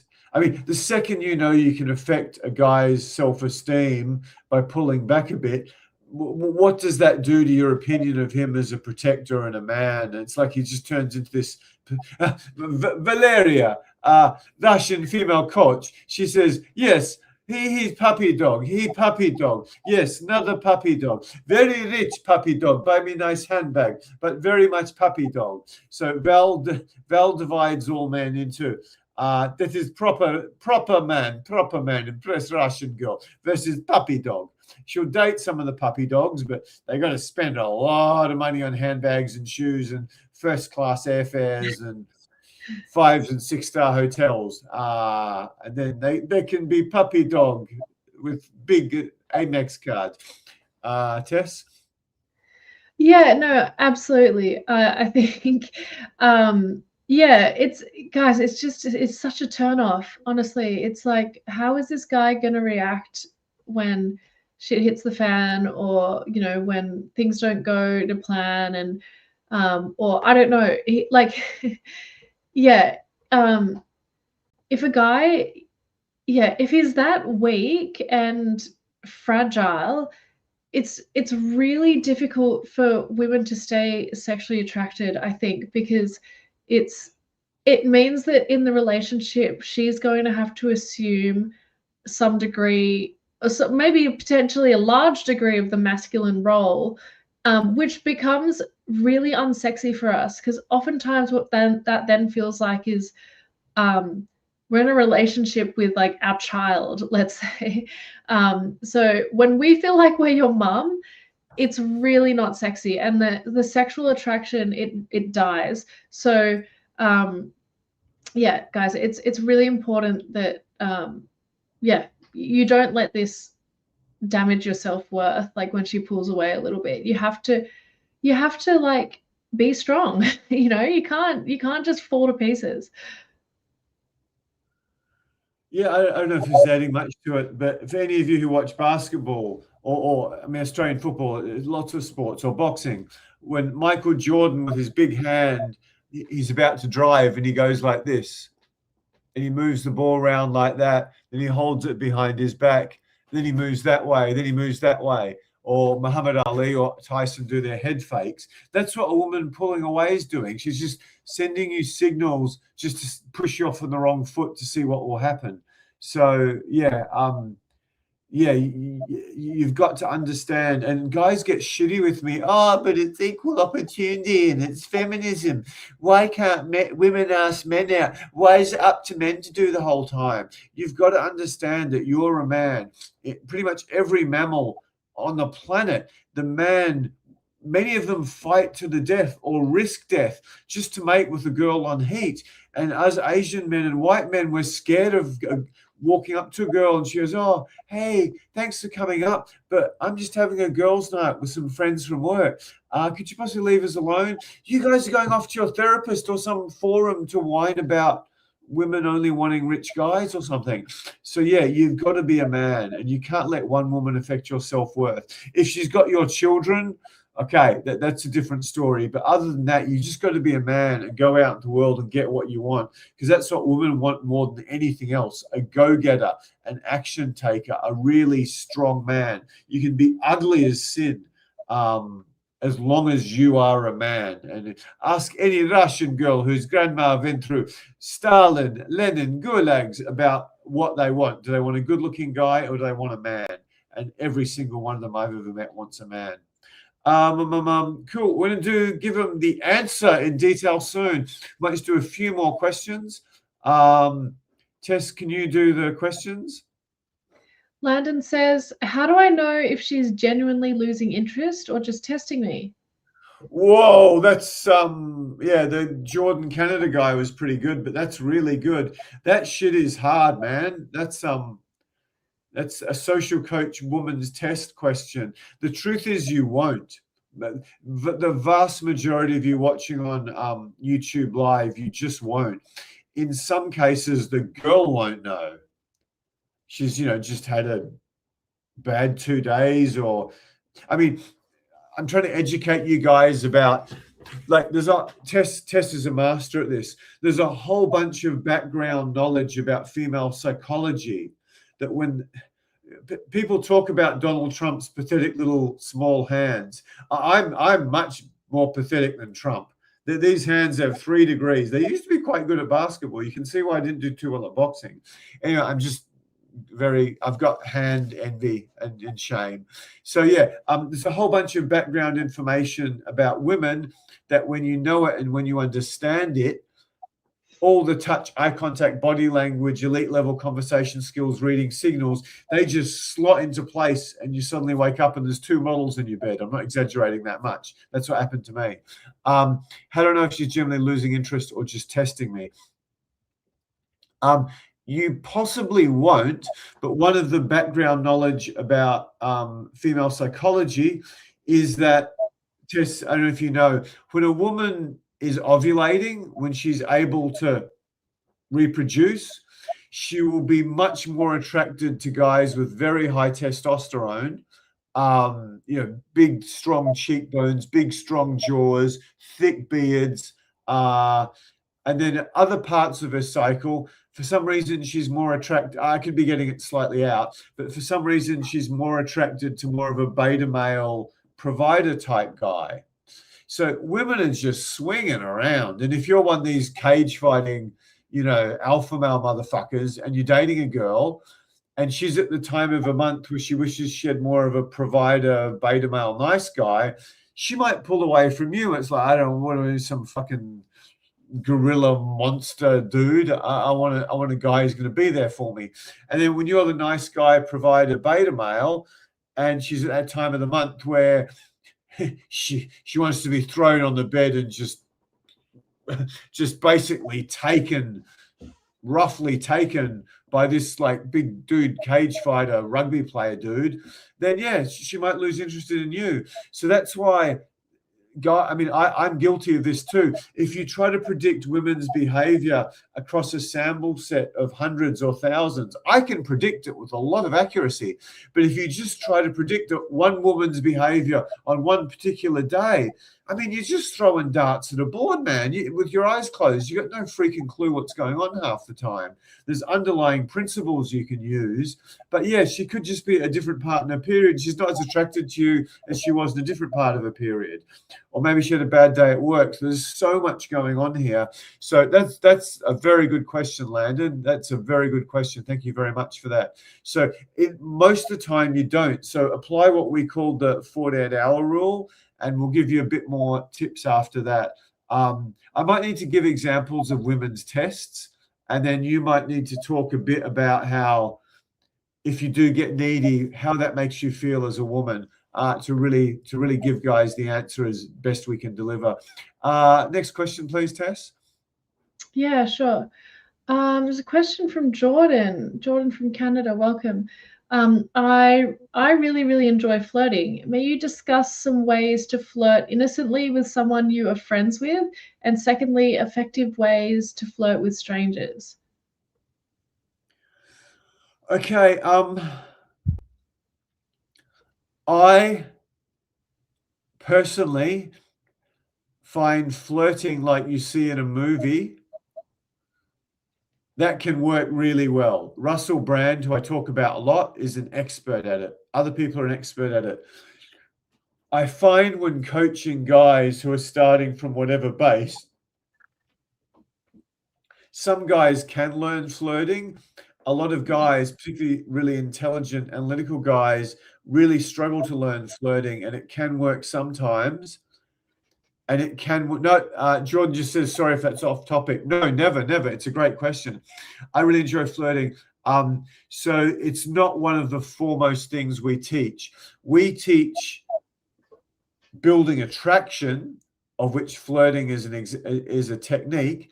We teach building attraction by good open-ended questions, connecting with the girl, especially touch, eye contact, body language, date planning, just running the girl through a connection and a seduction very, very powerfully. In terms of flirting, how do you flirt with girls? I mean, I'll often flirt with some of my female coaches just to make them like me anymore, because what girl doesn't like being told she's sexy? One time I was preparing to do I was doing a YouTube video, and one of them was waving her ass around in the air in front of me. I said, listen, I'm really trying to concentrate on doing this quickly and efficiently. I've got a cameraman standing there. Could you possibly please stop waving that fucking catwalk model ass in front of my face? But I said it with a bit of a smile, and she got the idea. Another time, the girl she was well into her 30s. And I go, how the freaking hell are you still so sexy at 32? You got like 22-year-olds going, how the hell does this girl do it? So I'll do stuff like that. I'm not particularly good at flirting. I'm much more intense, and I'm much more about connecting. Tess, do you have any insights in here? Yeah, if it's with a friend, I'd assume that you already have quite a good relationship with them. So I think skillful touch, it will definitely help to build more attraction. I don't know if that's necessarily what you'd call flirting, but also, yeah, I think in conversation, if talking about sex, or like little being like talking about sex playfully in conversation, if it's someone you have a good relationship with, can be a way of kind of planting that seed in their mind a little bit as well. So that can be an okay way of flirting. For women, for complete strangers, Just little things like eye contact, eye contact across a room. Oh, yeah. That's huge. I think that's probably the most effective way of flirting as a man. It's really powerful. Yeah. Yeah, on the boot camps, we spend huge amounts of time teaching clients how to use eye contact, particularly on the Sunday. That's my big thing. I probably told a story before where there was a tiny 10 yoga teacher, and I was talking to her. I was just looking her dead in the eyes the whole time, and I'd slowly drop down to her lips every now and then, back up to her eyes, and she just went gaga for me, even though she's probably half my age and close to a foot shorter than me. So other things I've done, I do this with some of my female coaches and my friends. If they're in a really sexy outfit, I'll go, "Ooh, ouch," as if it's like, "Wow, or you're looking dangerous today, honey." Or sometimes I'll do this with girlfriends as well. I wouldn't do this in the act of trying to get sex, because I think it can backfire a lot, and it probably doesn't work for me and a lot of my clients. I've told girls when they're wearing short skirt, or an ex-girlfriend of mine, Russian, she had shorts that leave 1 inch of world's finest bottom sticking out below the short. And I looked at her and I looked her up and down and went, "What are you trying to do? Cause fucking car accidents today, honey?" And then she gave me a little Russian giggle. So you can do it. I'm probably not the world's master at flirting. And I think for a lot of guys trying to actually improve with women, it can be dangerous. There's that Scottish TV host who is, really good at flirting, but he's flirting in a professional sense, and some of that stuff can backfire. The other thing, a big part of my philosophy is, if you want to get the most beautiful girls, if you want to get girls out of your league, you don't start by calling out the fact that they're so beautiful, that there's a looks status imbalance between you and her. You don't want to call that out. You in terms of her, she's a 9.8 out of 10 and you're like an 8 out of 10. You don't want to call that out. And a lot of flirting involves making it a bit sexual, a bit fun.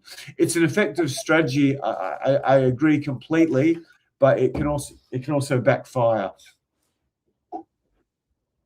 Tess, do you want to add anything to that? I think we've covered it pretty well. Yeah, I think we've covered that one. If you are a guy who likes flirting, you can still use our method completely and incorporate flirting in there. We can help you if you book the session with Tess. We can. There's some, like, if Russell Brand comes, Russell, if you're watching this and you book a call with Tess, we're not going to tell you to stop flirting. I can promise you that.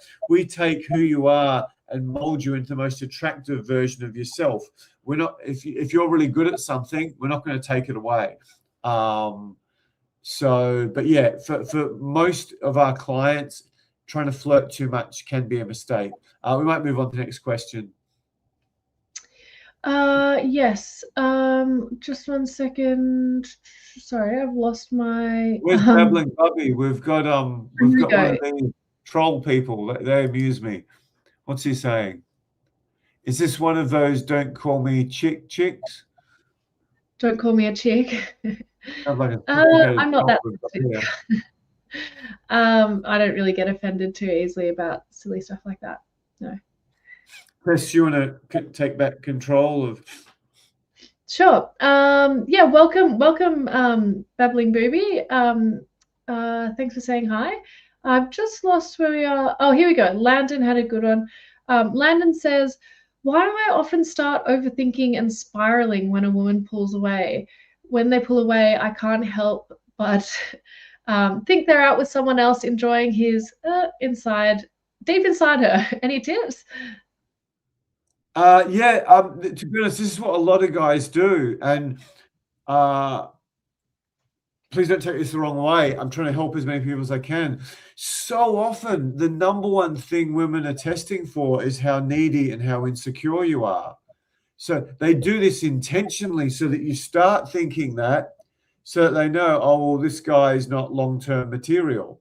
Because, there's a lot of really good-looking guys, and there's a lot of really rich guys, and a lot of really rich, good-looking guys who are that way. That they might be very accomplished, but they're quite insecure. So much of women's tests is testing to see how insecure you are, how sure you are of yourself. That's why this is a really good data point for you. I've got data, but I haven't kept it rigorously enough. At the end of every boot camp, nearly every boot camp I've ever done, the head female coach, which is now Tess, she asks all the other models, okay, if you had to have sex with one of the clients on the boot camp, who would it be? And then she asked, okay, if you had to make one of the clients on the boot camp your boyfriend, who would it be? If you saw the answers to this, you would not believe they could be true. You would not believe they could be true. You're going to predict it's the tall, handsome, rich, even charismatic ones. It's not. The number one variable, to be honest, the number one variable is probably how big a connection the people have. Like if it's a psychiatrist and one of my clients is a clinical psychologist, she might pick him. At least for the dating, not for the sex. But the number one guy every girl is going to date is the guy who's the least insecure. It doesn't matter if he's close to a virgin. If he's less insecure in himself, particularly with women, she's going to be more attracted to him. Looks, money means nothing. In fact, one of my best ever female coaches, Jackie, if she meets a tall, handsome, rich guy who's insecure, she fucking goes him. She's like you know how some big, Rottweilers, Staffies, they go after little fluffy dogs or something in their breeding to go after little fluffy dogs. She's like a Rottweiler going after a little fluffy dog. She fucking sicks him. I've had a whole bunch of complaints from tall, handsome, rich guys about Jackie being a complete bitch to them because they are just revolting to her. She doesn't get complaints for not being committed. She gets complaints for just going savage on these tall, handsome, insecure guys. So the reasons of so many women's tests are to figure out how insecure you are. Like so many women's tests. So that's why when you do the training with Tess, you get to touch eye contact, body language, conversation skills, reading signals, date planning, and the underlying framework of female psychology. Your insecurities will just melt away relative to the average Australian man. So yeah, this is a great question. It is really, really hard to not overthink, particularly, again, most of you guys who are rocking up to this YouTube live are coming from a scarcity mindset with women. I mean, a client I coached recently was worth hundreds of millions at one stage. Several clients I coached last year were worth hundreds of millions. Or at least 100 million, I should say. But yeah, they had a scarcity mindset with women, even though one of them was who I traveled with briefly by accident. He was like one of the biggest alpha males I've met in my entire fucking life. The guy was walking around like Godzilla himself. But yeah, when it came to women, he just fell to pieces. He was like some scared 4-year-old little boy. It was pathetic how such an alpha male could be so pathetic with women. So yeah, this is an excellent question. Thank you so much for coming along, please, and your support, Landon. That's what women are trying to do. I showed a bunch of videos on a boot camp I recently did of how a Fly Around the World elite model, she started dragging all her ex-boyfriends out, the 6'10" model heir to a massive media fortune, the elite SAS guy who's killed people and managed a team of elite soldiers in Afghanistan. Who else? The Mr. Fix-It male model who'd come around and do her plumbing and fix the fridge or whatever the hell was wrong. These guys were all thrown at me in the first week of moving in with her to see if I'd get jealous, and I didn't. Tess, do you want to add anything to that? So yeah, anyway, just to round that story out. So 4 years later, she came and had a bunch of threesomes with my new girlfriend because I wasn't insecure at all, even though she threw shoes at me. Tess, do you want to add anything to that? I did a pretty good job, I think. Yeah. Again, we've talked about this like over and over tonight. It's just you are devaluing yourself so badly when you get insecure to this level, just from her pulling away a little bit. Because a guy, you're selling yourself as a guy who's desperate. Okay, and it doesn't matter how great you are on paper, when she picks up on that, she's like, something's wrong. Like this guy's desperate. Like, why? He must, yeah, there must be an issue here. It's just so unattractive to women. We can't help but feel like it's, yeah, there's a reason that you're insecure, because you're not a high value guy, or so don't sell yourself like that.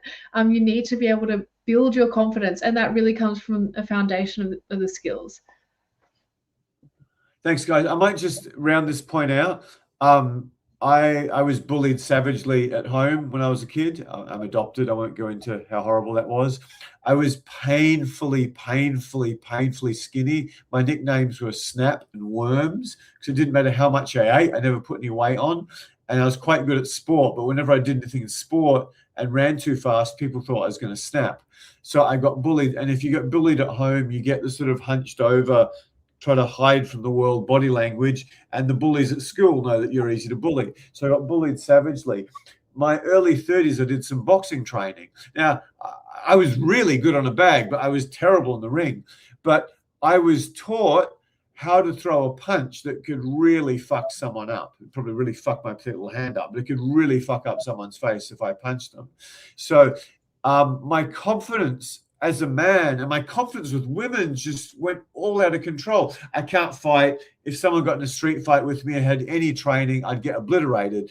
But if I didn't have any training and I was prepared to break my hand, I could do some serious damage to someone's head or ribs, just from the small amount of training I had. So, and I'm not the best example of this, but the reason I tell you this, if you just get basic conversation skills, if you just learn how to touch on the shoulder capably, if you just figure out a date plan and fix up a few little mistakes with style, it's much more than me. It's like you go from this insecure guy who thinks he's not good looking enough, not rich enough, not confident enough, he doesn't have a big enough black dick, etc., to a guy who can suddenly beat 95% of guys easily. So everything is a skill set. Everything in life is really a skill set. And if you just get a tiny bit of the skill with women, so much of this stuff just disappears overnight. And you guys are very, very lucky. It's 2026. Pretty much every other guy is checked out. There's no competition. There's no competition now. I'm too busy. Her English wasn't good. I had a model basically throwing herself at me yesterday. And I'm too busy, could be going somewhere else. I didn't follow through on it. So, yeah, when you start to get some of these skills, you just live in a world of complete abundance with women. And in 2026, it doesn't take very much of that skill to get there. And some of the things some of my clients are saying about how easy it is, and I can't believe how terrible all these guys are. And there's these tall, handsome, rich guys, and I'm intimidated by them. But then when you actually see how they talk to girls, you're like, the R word, you can't use that anymore. You're a complete fool, man. There's no competition. You just got to actually try. Anyway, great question. You produced a bit of a rant. Okay, thanks. Jordan said some lovely, lovely things. Great point, James. In 2026, most men don't kind of approach women. It's kind of sad. It's horrendously sad for the women, because women are so desperate, and the hottest ones are the most desperate of all. Goody, goody, gum, gum. Next question, Tess. Yeah, a comment from Jordan. Kudos to you guys. Giving men confidence is so, so very important. Bless you. Thank you so much, Jordan. That's what we're here for. Really appreciate it, especially because you seem to be new here tonight. So yeah, I'm really glad we've been able to help you. Martin asked a question. Is it a mistake to double text or chase harder when she starts losing interest? Excellent question. 19 times out of 20, double texting is always a mistake. So I'm sure you can come up with some situation where it's not, but generally never double text a woman pre-sex. Post-sex or post-good sex, it might go down to 9 times out of 10. It's generally a mistake. So yeah, because like Val talks about this a lot, my Russian female trainer, Jackie talks about this. When they meet a guy they really like, one of their first tests is he's texted me, oh, cool, I'll just wait a day or so before I text him back, see if he double texts. If he double texts, Okay, not as hot as I thought. So yeah, double texting is nearly always a mistake. So sorry guys. Yeah, I know you're sitting there fretting, wanting to. Well, I know you're wanting to get some communication from her, but you've just got to be a man. I should invent the 48-hour rule. Just give, yeah, yeah. Wait 48 hours, and if it's a relationship, give her a hug, and that's going to solve so many of your problems. Next question, unless you want to add something, Tess. No, I agree. This one's so hard. It is so hard to not double text when you're like, but she's slipping away, you know, like, is this going to be it? Like, so there's probably you know, if she's completely ghosted you and you're like, I think she's completely ghosted me, like, I've waited 48 hours, I've waited even longer than 48 hours, haven't heard from her. In that scenario, the double text, it's kind of like maybe you've got nothing to lose, but it's hard to know. It's hard to put a specific rule on that, and I think that it really depends on what's going on in that relationship. But if possible, definitely avoid it. Okay. Just one thing I'll say at this point. Yeah, we got a lot of support from YouTube a few weeks back. Maybe they've dropped us a tiny bit. You guys, if you could do us a huge favor, I should get the subscribe slide up. It doesn't matter. Yeah, if you could, whatever, like, subscribe, leave comments when the video goes live. That means the world to YouTube and the world to us. It's going to get you so much more from Social Coach YouTube. Apparently, if you save this, for some reason, YouTube puts a huge amount of value on that. So save this and share it with your friends. Seriously, have an account for your dog or your cat. Just share it to your dog or your cat. Share it to all your buddies. Share it to your married buddies. Share it to your girlfriends. Go, is this guy a misogynist? The big-nosed, grey-bearded guy. Share it with your friends and goes, isn't Tess hot? Just share it, save it. Anything you do to help us, we're going to pay it back in droves, because we've got so much more we can do for you. We're really shit at YouTube, but we're really fucking good at changing guys' lives. As you can tell by the monumental 6,300 subscribers or something we have. Yeah. Like, subscribe, share, ring the bell, whatever you want. Okay, next question. Okay, so let's have a look. Where are we up to? A question from MJ Hundy. Self-esteem is abstract, and the confidence that forms the foundation before applying these principles for a better shot. Any suggestions that may help, in your opinion? Okay, you've got overall self-confidence and you've got confidence when it comes to women.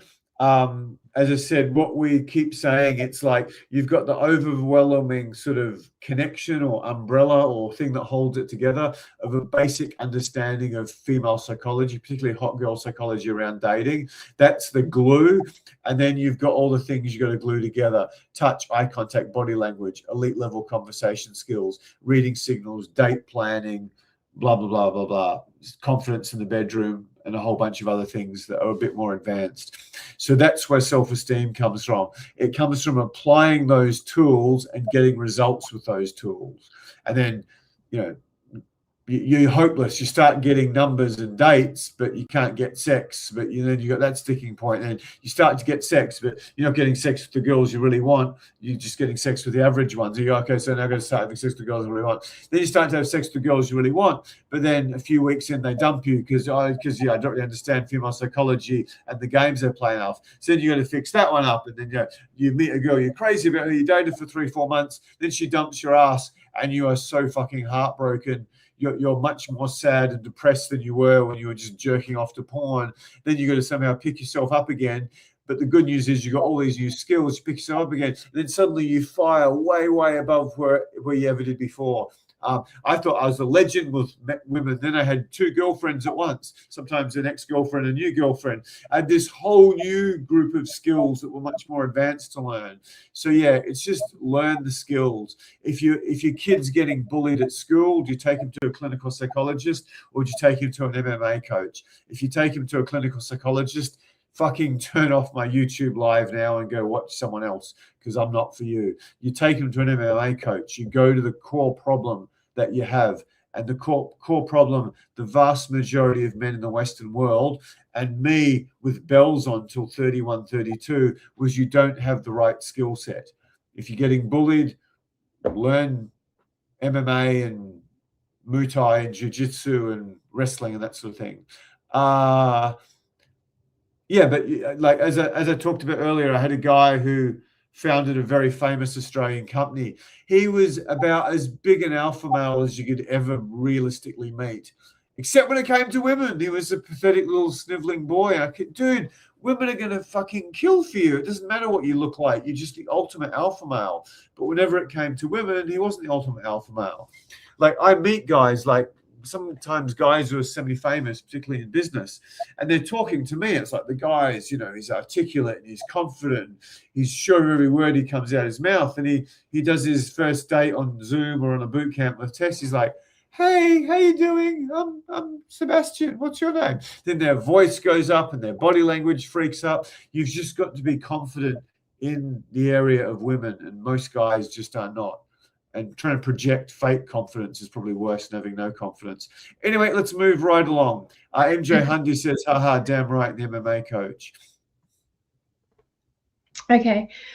Stevie's asking, should I confront her about pulling away or just match her energy? I think we covered that in point 4, talking about it.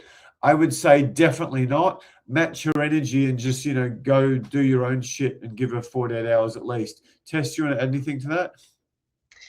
Yeah, yeah, I agree with that. I think if it becomes a serial problem and you're in a committed relationship, so this is more like a longer term relationship, I think it's worth calling it out. Absolutely. Just like and just being like, I've noticed that you do this, right? But it doesn't have to be, like nutting it out and trying to get to the bottom of it. Like the fact that you've just said that you notice it means that she knows you're aware. But it's important that, you're not reactive to it. And you just keep it cool. I'm going to add something to what Tess says. If you are going to call it out, which potentially puts you in a weaker, dare I say, beta male position, you want to do that very carefully. So what I do is I would maybe go on a date, maybe do it after a great date, preferably do it after really good sex. And then at a point where it's not going to look like it's needy from you, it just looks like it's curious. And then just go, you know, after you give her 3 orgasms or 5 orgasms or 10 orgasms, if you've done the social coach methods, or 15 or 20, or you wrap her up in a sheet and mummify her, or whatever those kinky people call it. Once you're in that situation, then you're like, I was just wondering, you sort of really checked out a week or so ago. Did something stressful come up at work, or did I fuck something up again? And just do it as a joke. And then have her talk about that, in part for your own education, also to let her vent. Have her do it when you're already a legend and you've got all the power. That way she's not going to, unless she's very sneaky and cunning, she probably won't read that it's you being weak and needy. Thing is, you can never be weak and needy around women, otherwise you're toast. And if you're rich, you might be rich toast that she just extracts money out of, or she bangs her yoga teacher and her personal trainer. And a lot of women do that. Yeah. No, I completely agree. I mean, obviously, guys, let's be real. Like, if you have a moment of weakness because there's been a death in the family or whatever, that's really normal. Like, it's not like you can have zero emotions, but it's just about how you are as a pattern in the relationship. Okay. So yeah, don't be weak and needy as a pattern in the relationship at all. Okay. For all the woke people who want to throw spears at me and flamethrowers, women can't be fat. Men can't be weak. Sorry. It's just blame Charles Darwin, blame God, blame Buddha, blame Allah, blame whoever you want to blame. You can blame James McLean if you want, but it's not my fault. It's just the way it is. Women can't be fat. Men can't be weak.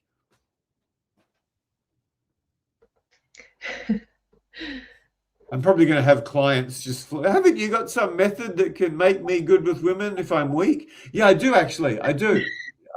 We can make up for that a lot, but in the context of a long-term relationship, it will still get back to that. So yeah, it's social coach's job to make you strong. Thank you, Hundy. That was, see, I'm a really bad YouTuber. I'm a really stupid YouTuber because I'm meant to say, oh, just do a date with Tess. And like 3 Victoria's Secret models will land on your dick the next day, guaranteed. I meant to just lie to you, but I'm not. It's like, yeah, if you're a man, you've got to learn to be strong with women. I wasn't when I was 31. I was pathetic, and I worked really hard on it and whatever, and became pretty strong by 33 and extremely strong a few years later. I had a really good time. Next up, we have, what question do we have next? We better just cover the answer a wee bit. Did you have another question you put up? Yeah, just quickly, because it kind of relates as well. Virtua said, is it better to match her low energy or try to bring the vibe back up when she pulls away? That's something where I wasn't sitting watching everything that happened. I wasn't watching her when her boss screamed at her at work and she sort of had a cry and then felt all weird, but she didn't want to talk about it with you because maybe you're busy. I don't know everything that happened around, but generally if she pulls away, you just ignore it and definitely apply the 48-hour rule. And I would just sort of do a wait and see thing, because any reaction, she's potentially going to read it. I mean, you could just do, oh, you look like you need a hug. But then if she was pulling away test-wise, she might think that's you being needy. So, yeah, I would just give her 48 hours and see what happens. Just don't do anything differently. But don't try hard to get her attention or validation. Definitely don't double text. Do you want to add anything to that, Tess? Yeah, I think if she's pulling away and kind of being a bit distant and being low energy, if you match that, or if you're also being distant, it's, yeah, like there's a fine art to this. I suppose, like, if you start doing that, she's gonna think, okay, he's having a whinge or something, like, so you can't do it in a way that seems vindictive, let's say. You don't want to be trying too hard and being like, oh, okay, I got her on a date, I'm just going to pull out all the stops and make it try really hard to get her back or whatever. But I think that your dates should be well planned anyway, so you should be, every time you go on a date, it should be, it should be clearly a very good date so that she wants to keep doing that with you, right? So you've got to build that foundation. And so, the vibe would come back up when you're in person anyway. It should. But you don't need to like go over the top and do something that you haven't done in the past. Thanks, Tess. Cool. Okay, so the answer. The answer we've really covered. I think I came up with it off the top of my head. The 48-hour rule. Don't react. Don't be some silly lame ass dude and start having a cry about it. Apply the 48-hour rule. As I've alluded to, so much of the answer is about getting the skills of success with women, which is the glue of female psychology and all the component parts we've talked about. And yeah, just be observant. Just be observant. It sounds self-interested, but if you do get some basic training with Tess, there should be a link below. That's going to help you massively. When you do the training with Tess, we're unambiguously there to give you practical skills of touch, eye contact, body language, conversation skills, etc. But what guys report and what Tess has reported is she's giving you this PhD in female psychology as you go. So The answer really is female psychology, and then knowing how to play it around that. And that's something most guys are savagely deficient in. And the number one thing I've heard in 20 years of doing dating boot camps is, I wish to God I did this when I was 18, or I wish to God I did this when I was 21. The second biggest thing I've heard, by far, I can't even think what the third is, would be, why isn't this taught in school? Why don't we get this in year 6 or year 8 at the latest? We hear this over and over and over again. Why is there no proper class in high-level social skills and female psychology for men, and probably male psychology for women? The male psychology class would be about 2 units, 50 minutes. The female psychology class would be a whole new PhD paper. It'd be really tough, that one.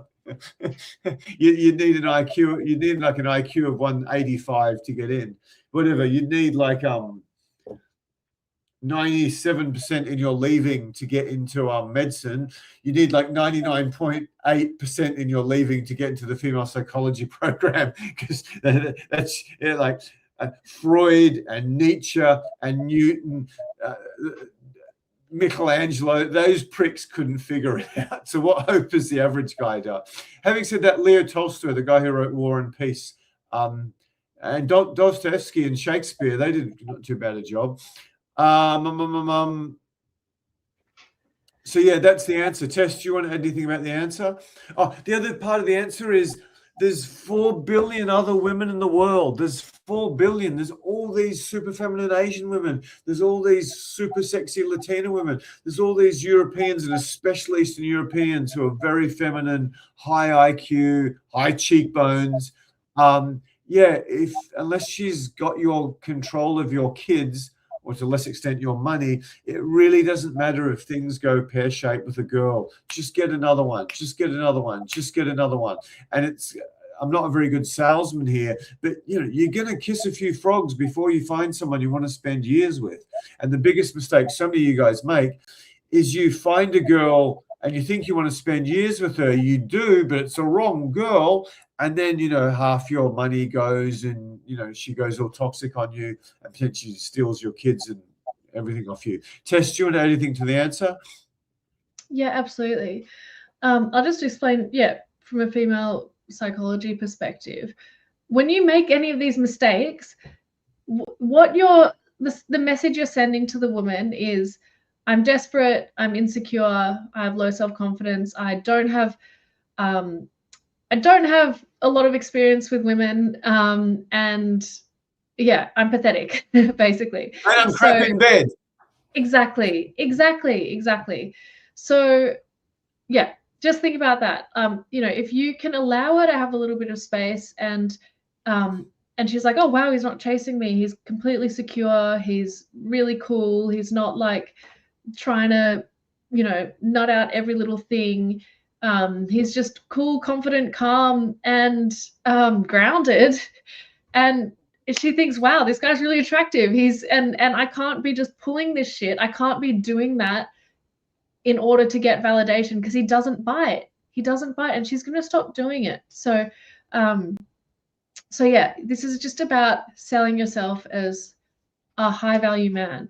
And all of this stuff tends to happen more naturally when you do have that, the skills and the confidence and the foundation to know, you're not coming from a mindset of scarcity. So, it sounds like we're giving you a lot of bad news tonight, but in many ways this is good news, because men who want to succeed with women need to learn a skill set and man up.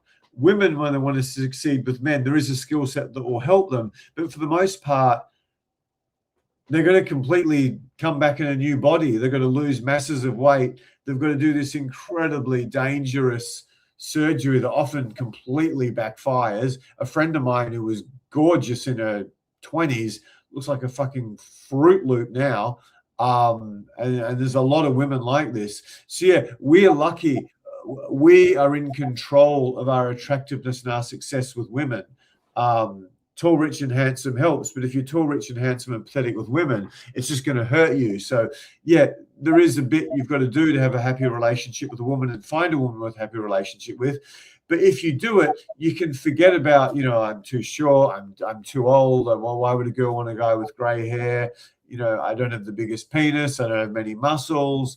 I've got a big nose. Maybe you got big ears sticking out. Whatever it is, I understand it's a bit of a disadvantage, but you have agency over your life with women, whereas women have dramatically less, particularly if they're not attractive and they're sort of in their 30s or 40s. I mean, the poor things, they're fucked. They've got very little control. Whereas a man at most stages in his life has control. And somebody say, you got to be rich. You don't need to be rich. You just got to be confident. Okie dokie. Back to questions. Yeah.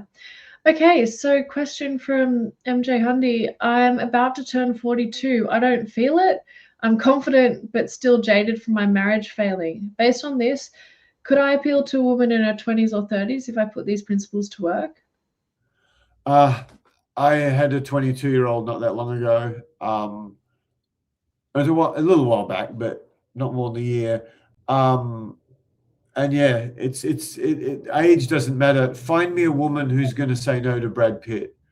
Seriously, find me a 20-something woman who's going to say no to Brad Pitt. Yeah. Tess, assuming you won't. Who's that surfer guy? Who's the big wave guy? Laird Hamilton. Could you say no to Laird Hamilton?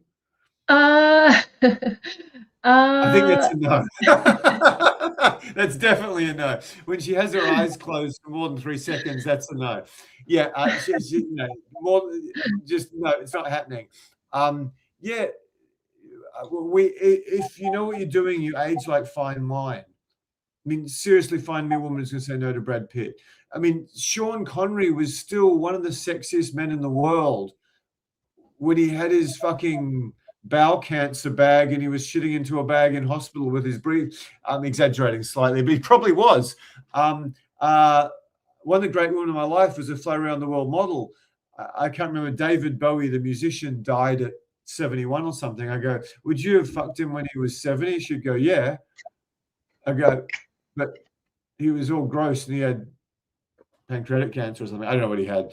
But I go, he's all gross. He's in hospital. She goes, yeah, but he's David Bowie. So it doesn't matter. Just be the high status, confident guy. And age almost means nothing. It means nothing.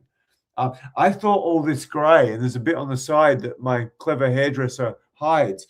I thought this would fuck me, but it really hasn't made that much difference, I don't think. You've just got to be confident. You just got to dress well. You've just got to connect with them. So yeah, it really doesn't matter. The struggle is finding women in their early 20s, their 20s worth dating. I've nutted that out really, really well. So yeah, just to round it out, we have a lot of clients who say they're 45 or 42. And that one of their first goals they want from social coaches, man, I want to bang some 20-year-olds. I never got to do that when I was 20.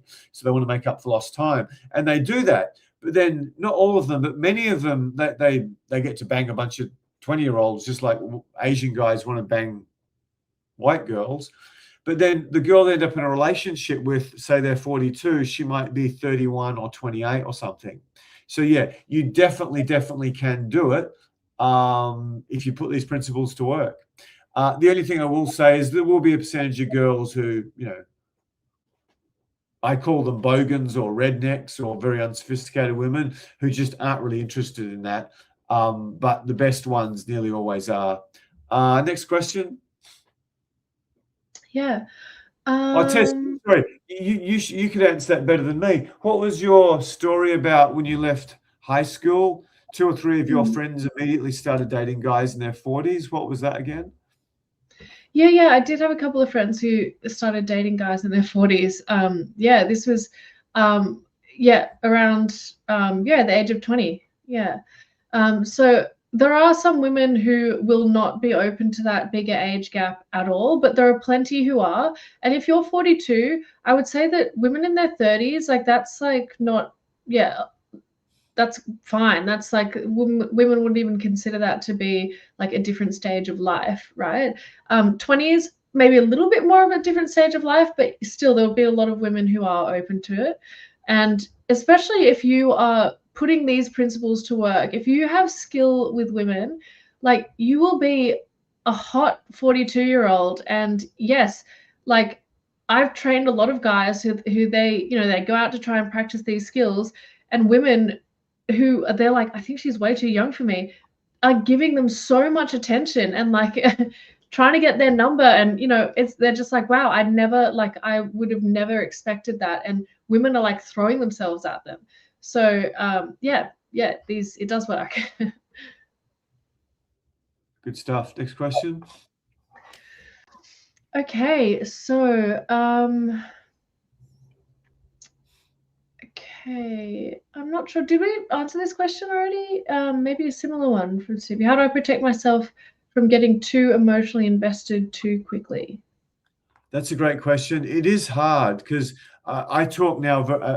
I talk now very confidently about this, but this was a problem in my life far bigger for me than probably any of you. I've never coached a guy who was as fucked up with women as me because of an awful childhood.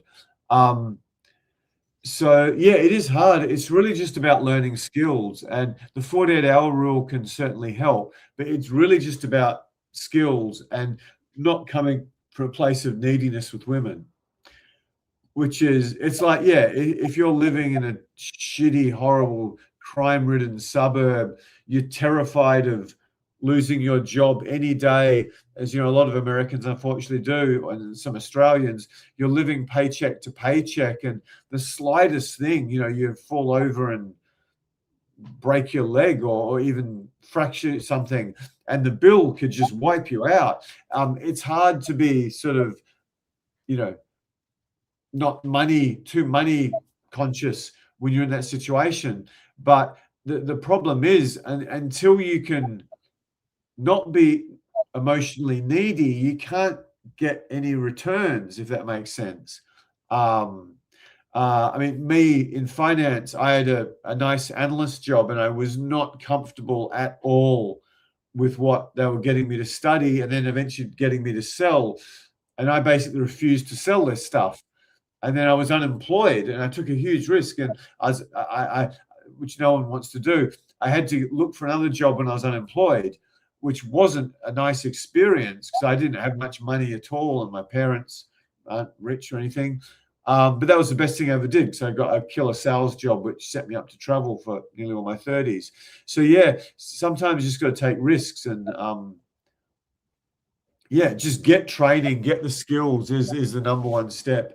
Because even though I was unemployed, I used some of that time I knew they were going to give me a certain test, so I studied for that test.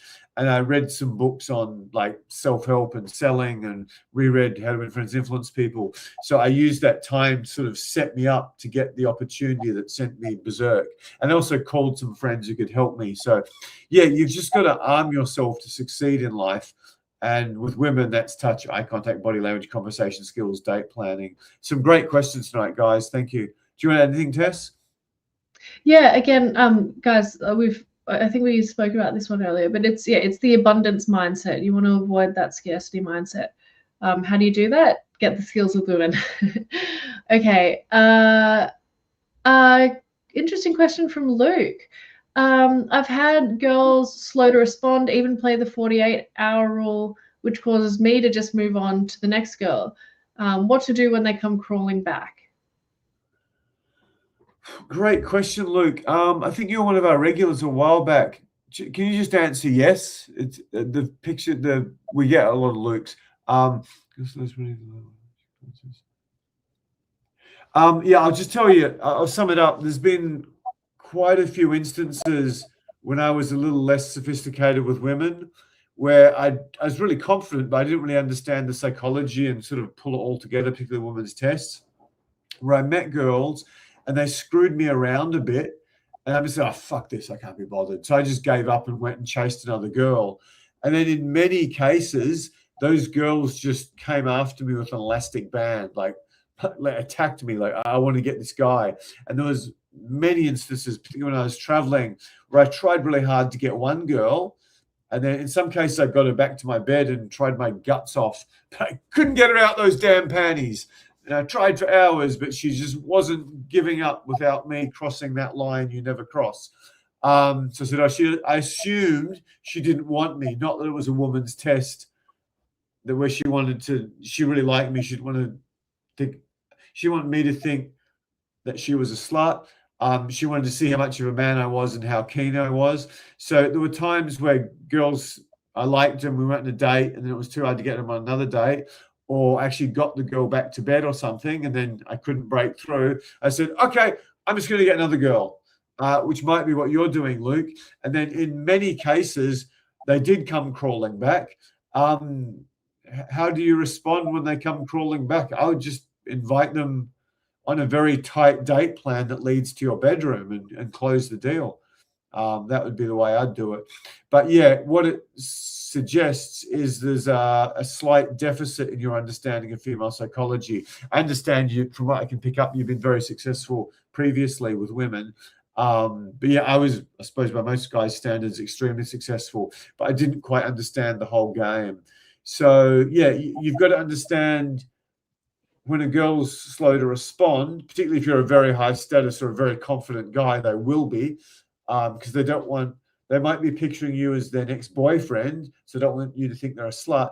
Or they might also think, oh my God, this guy's got whatever. He's this tall, he wears these beautiful suits, he's got this car, this house, potentially flies on jets or whatever, which some of our clients do. And they don't want, they're just their ego, even whether they want to date you or not, they don't want to be another notch in your belt. If you're going to get them, you're going to have to earn it. So yeah, I would, what do I do when they come crawling back? I'd have a very tight, focused date plan that leads to your bedroom. I've probably talked about that in a bunch of other episodes. It's the third thing Tess helps you with when she works with guys. Tess, do you want to add anything to that? Yeah, I agree that having the tight date plan is going to be great. Again, at that stage when they're crawling back, that puts you in a position of power. So probably it's a good indication that closing might be pretty simple, especially with a great date plan. Yeah. Your opening line could be, while you're down on your knees, would you mind? I know, a comedian. That was a fellatio joke that I don't think anyone got. I thought it was funny. That's all that matters. I'm not even a big fan of fellatio. I think the C word is the purpose-built instrument for the cock, as a great Australian comedian once said. So yeah, while they're crawling back, ask for a blowy. Ha ha ha ha. No one else thought it was funny apart from me. Okay, next question. A comment from Jordan who says, I hate to be contrarian, but I enjoy thicker women as well. You mean stupid, or do you mean a bit bigger? If you mean a bit bigger, I was thinking about one of my best friends in high school, and he loved the fatties, and he had no shortage of takers. I mean, that guy got a lot of pussy, because any girl who was a bit bigger, me mate Duncan was into them, and he had this. I like I've got a bit of a niche with the tall ones. So I tend to like the 5'10" to 6'1" ones. So a lot of guys don't like them, so that helps a bit. But if you like the fat chicks, mate, it's a buyer's market, man. It's just so easy for you. It's so easy. So yeah, good on you, man. I wouldn't talk you out of it. It's unreal. It's unreal. Because there's some wonderful girls who are a little bit bigger boned, who are healthy or sexy, who've got great tits, who might be wonderful people, and so many guys just not overlooking that. So yeah, it's unreal. It really is unreal. You might want to get into the plus size models, because there's some very pretty faces there attached to slightly big bodies by traditional model standards. So yeah, go after them. And when you say thicker, it doesn't necessarily need to be a fatty. I'm being a bit disrespectful there. It could just be a woman who's slightly bigger boned than your average archetypal beautiful Western women. And there's a lot of cultures like Tonga or the the Pacific countries, a lot of poor countries, the fat women are worshipped because it shows that she's come from a family who's got the money to feed the girl properly. So they like the big porky ones in India. At least they did when I was there. Next question. Okay, a question from Virtual. How do I know when to walk away instead of trying to fix things? Whoa, that is a tough one, man. That is a really tough one. Tess, if you've got any, become very good at understanding women's tests. In this case, if we're talking a relationship, if it's not a relationship, if you're just trying to bang her, just sort of walk away, give up, as sort of Luke alluded to, and they'll often come running back.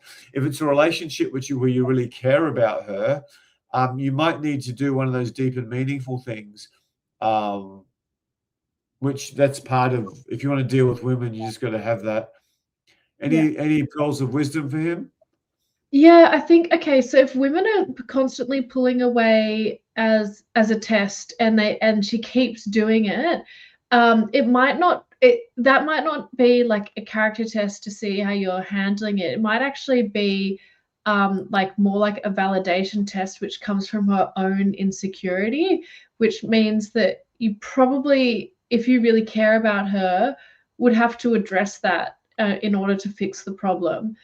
If you don't want to deal with a woman who's got insecurities, then that might be the time to walk away. But if you're willing to work through those insecurities with her because you think she's worth it, then yeah, that's up to you. So sometimes it can be a little bit of a red flag if she's like doing it all the time and she's like, she has an excessive need for validation.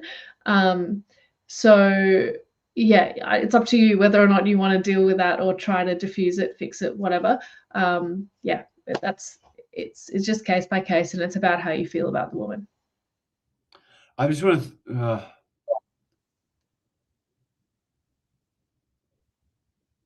If she pulls away, you don't. I mean, it's a cost-benefit analysis. How much do you like this girl? What will be the amount of effort and energy? This is where if you don't have skills, you're fucked. Because if you don't have skills, you really like a girl, you're fucked. Because you got to wait for fate to bring you another one. And most of you guys are in your 40s, 50s, or 60s already. So you're not going to have the huge amount of opportunities. You don't have the social life. You probably don't have the huge group of friends. A lot of you aren't living places where there's a lot of single women around. So if you don't have the skills in any of these questions, you're kind of fucked. So it ultimately gets back to a cost benefit analysis. How good is this girl relative to other girls I can get? How deep are we in the hole? Because so often in my experience with women, when it's broken, it's very, very hard to fix. It's much easier to take the education you've had from that and go out and find another one. Now, if you have been properly in love, and I really challenge a lot of people who say they've been in love, I think they just got the best person they got and they conflated that with love. If you have actually been in love, you know how special that is. But if it is that special, she probably still loves you. Okay, I've got the answer. In the case where this is genuine love, genuine, legit love, all the spiritual people, even Napoleon Hill from Think and Grow Rich says love forms its own separate entity that lives forever. So if you love someone, that love will somehow live forever in the astral plane or the universe or something. Sorry to you Newtonian people you Newtonian materialists who believe nothing exists unless it can be measured and tested by humans. So yeah, if you did actually love the girl, then she would love you too. So then that is definitely unambiguously something worth fighting for. So in the instance where there was legitimate love, there probably still is. You just need to have deep and meaningfuls. I mean, if you want to go down the therapy route or whatever you can, go to a Tony Robbins event together or find some self-help course that's not junk. Tony Robbins is one such course. And see if you can figure this shit out. That's probably what you should definitely do. If it's not love, then you've really got to do a cost-benefit analysis. If you've got zero skills with women and zero money, and nothing going for you, then maybe you should fight for it because you don't have many options, dude. If you do have a bit going for you, if you do have skills or you're willing to acquire them, in most cases, I would try for something new, particularly if you're in your 50s already and the girl you lost is 45 and you're 52. It's like, man, why don't you start trying to get the 30-year-olds or even the late 20-year-olds? So yeah, in the instance of love, fight for it. In the instance of everything else, get the skills, do a cost-benefit analysis and probably get the skills and just use touch, eye contact, body language, elite level conversation skills, date planning, everything Tess can teach you on Zoom, and we've been teaching on boot camps for 20 years to go start again and take the lessons from this relationship and get a better girl. You're welcome to add anything, Tess, if you want. If not, we'll move on. No, I think we covered that one. Okay, here's a question from History. Welcome, History. We hadn't seen you earlier tonight. Welcome. Yeah, in what ways does a man need high self-awareness / knowing himself and his thoughts and feelings on a deep level to be good in conversation and dating in general? And how can you develop that?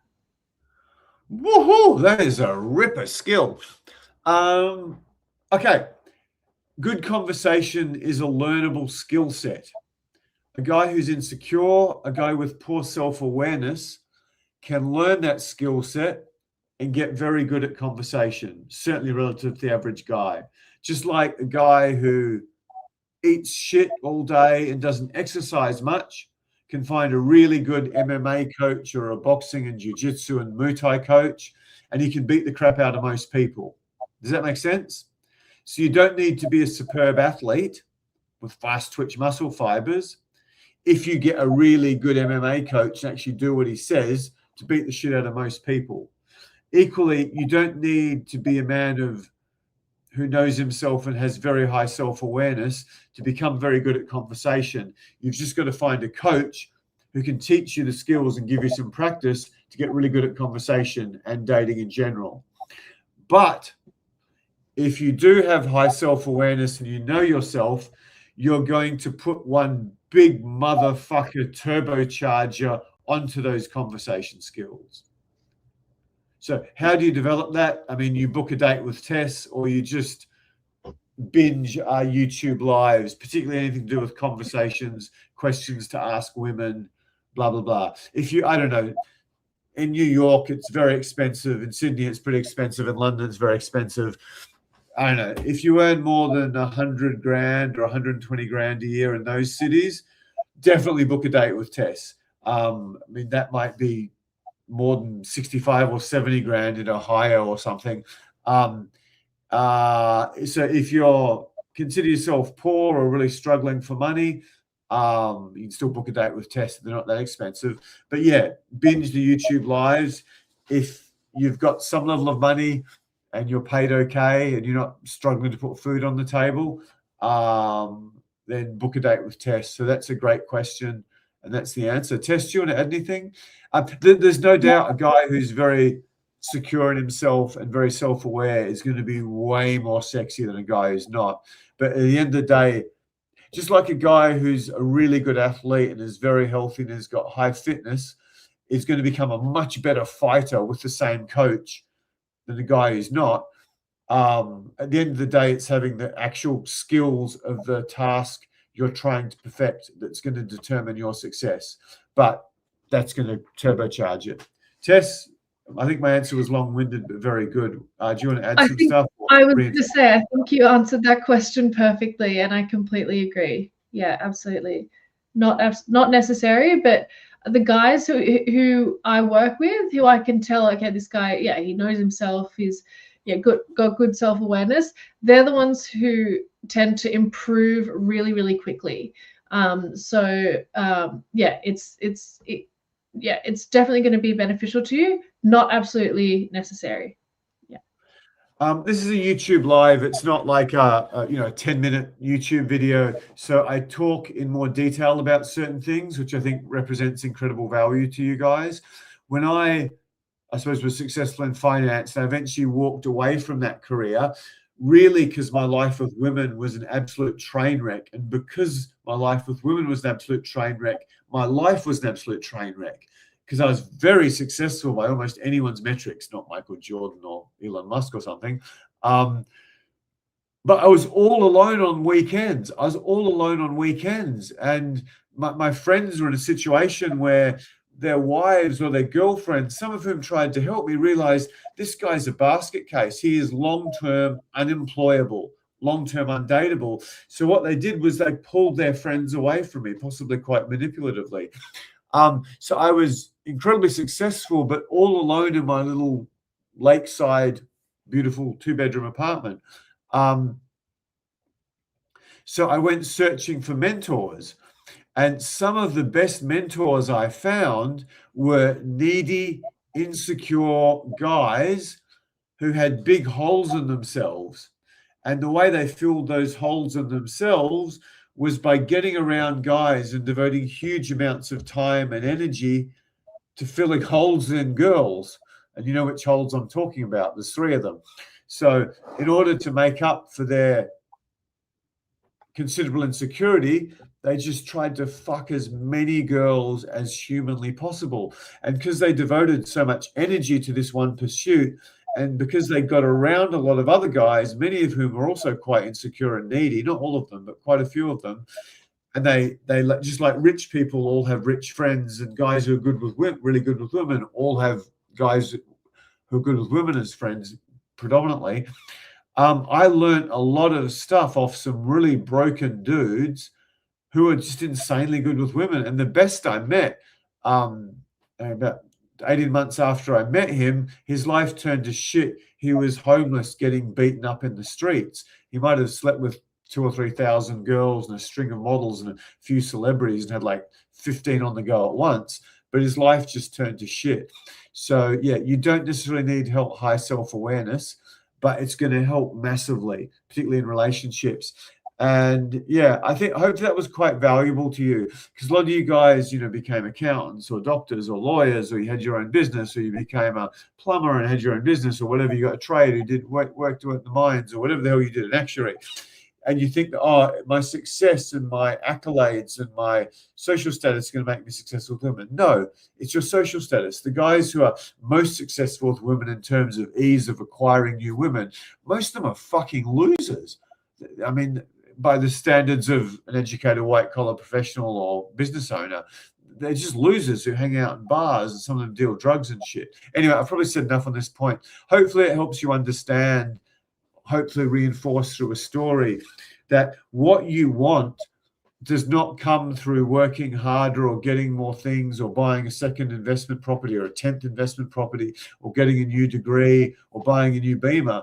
It comes through just addressing the holes in your life and getting a skill set, which is what I figured out about 31. And it took me 10 or 12 years to piece it together. And we now just hand it to you on a platter from a fucking catwalk model. Anyway, next question. Question from Virtual. What's the right way to respond when she starts giving mixed signals? Okay, firstly, we've all got to sing happy birthday to the world's greatest female dating coach. So I can't sing happy birthday on YouTube, otherwise the metrics will just plummet.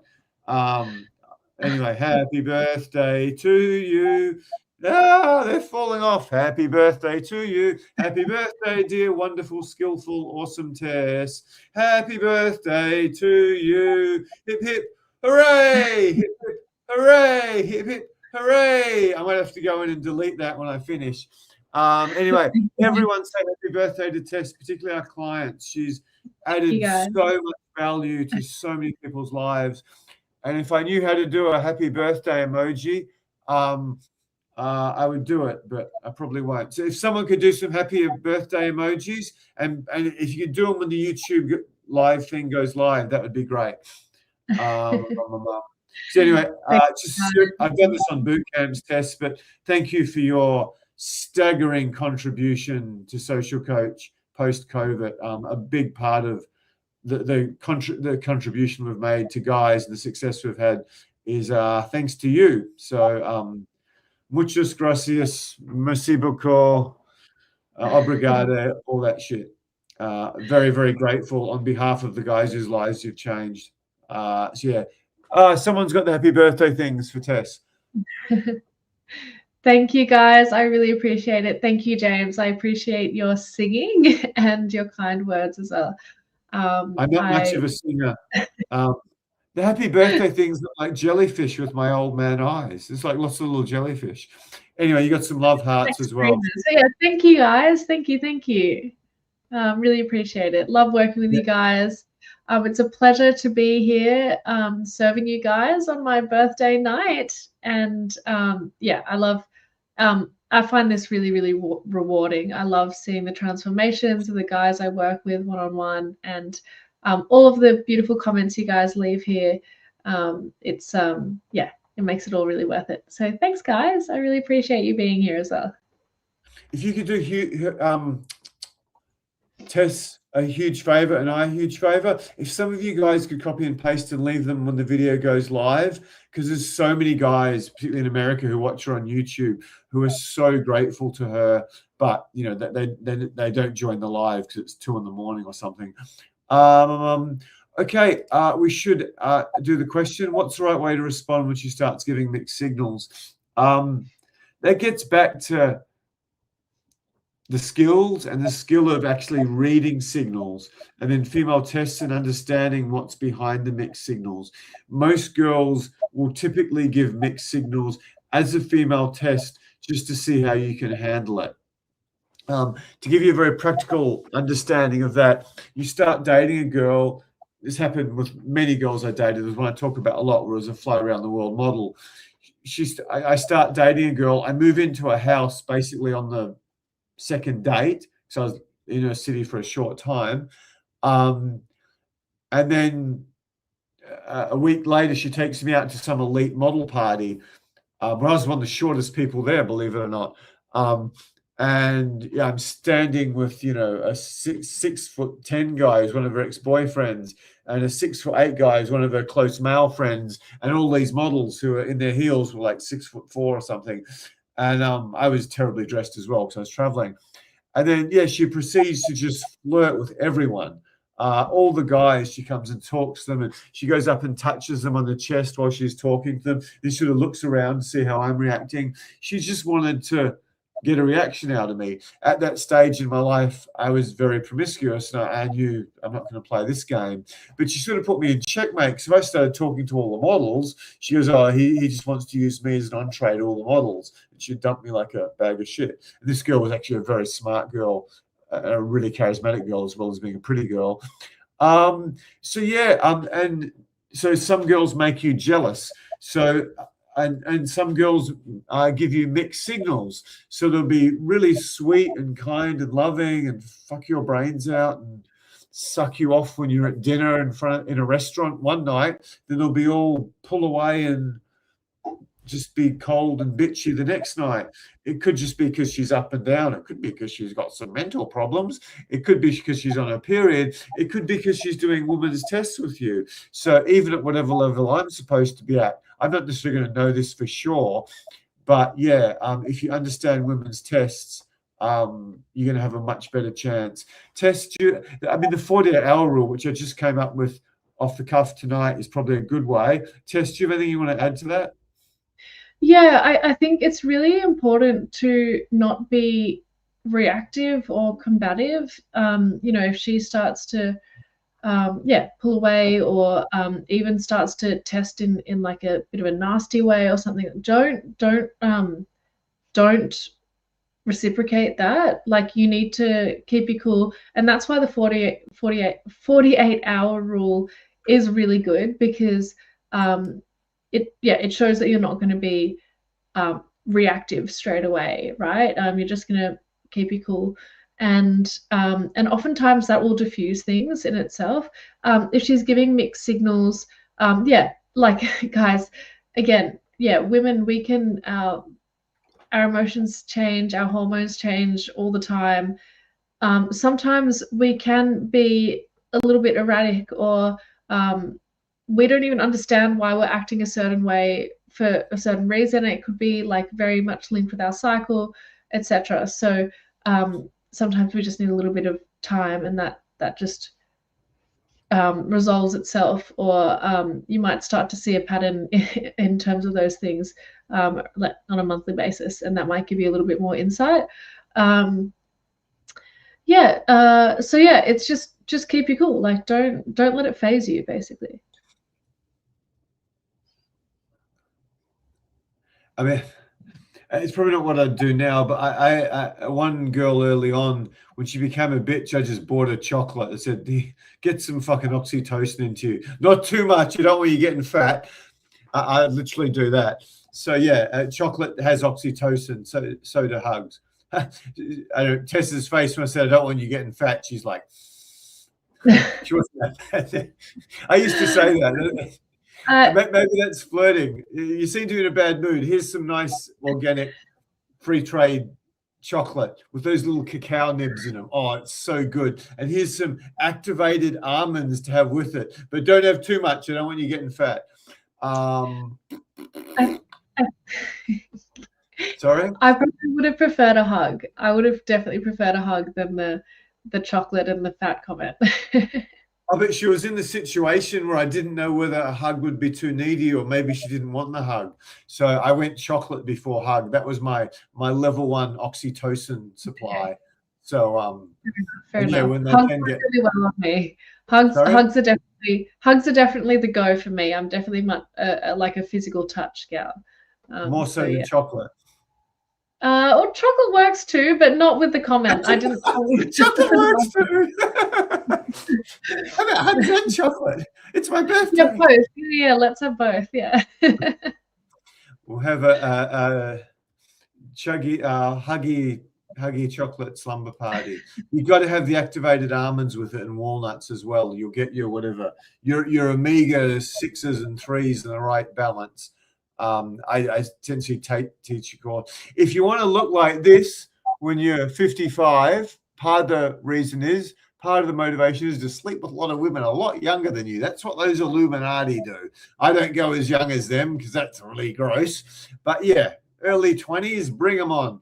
And the other thing is to copy what I do with health. So that's part of the reason I get these young, sexy girls. Next question. Yes. Here we go. Question from Stevie. What are the signs that she's losing interest before it's too late? Wow. This is very high level stuff.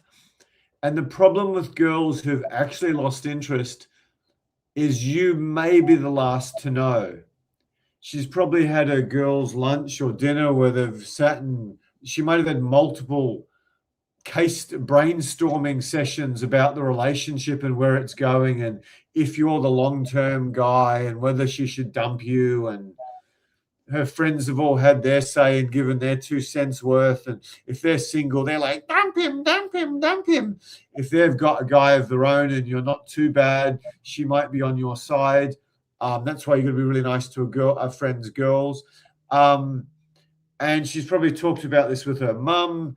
These days, she's from any sort of affluent background. She's probably fucking talked about this with a therapist. She's probably talked about this with fucking Claude or Grok or Gemini or whatever she uses. So yeah, generally the guy is going to be the last to know. And most guys with your ability to read signals, you probably won't know much. So that's a good question.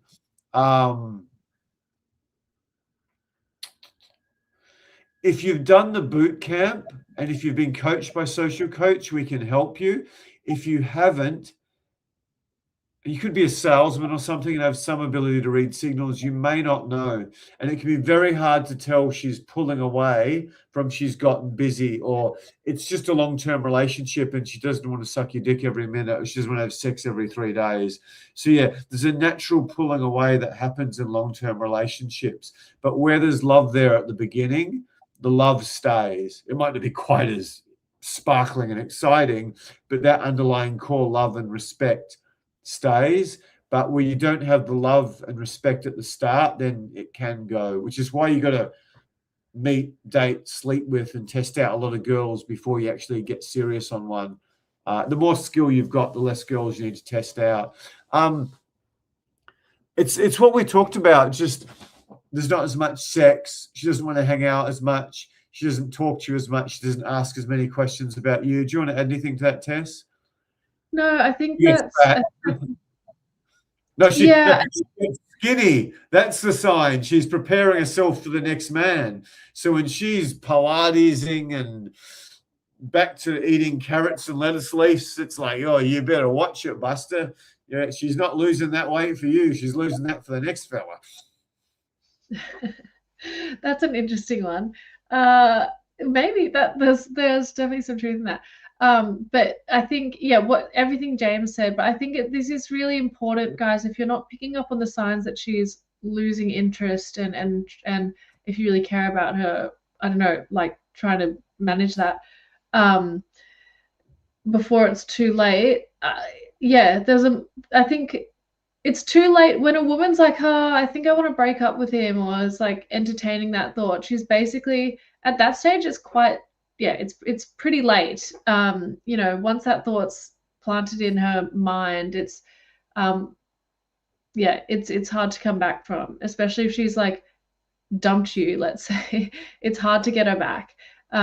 Yeah, I think so yeah, like look out for those signs if it's something that you're you know, if you really value that woman.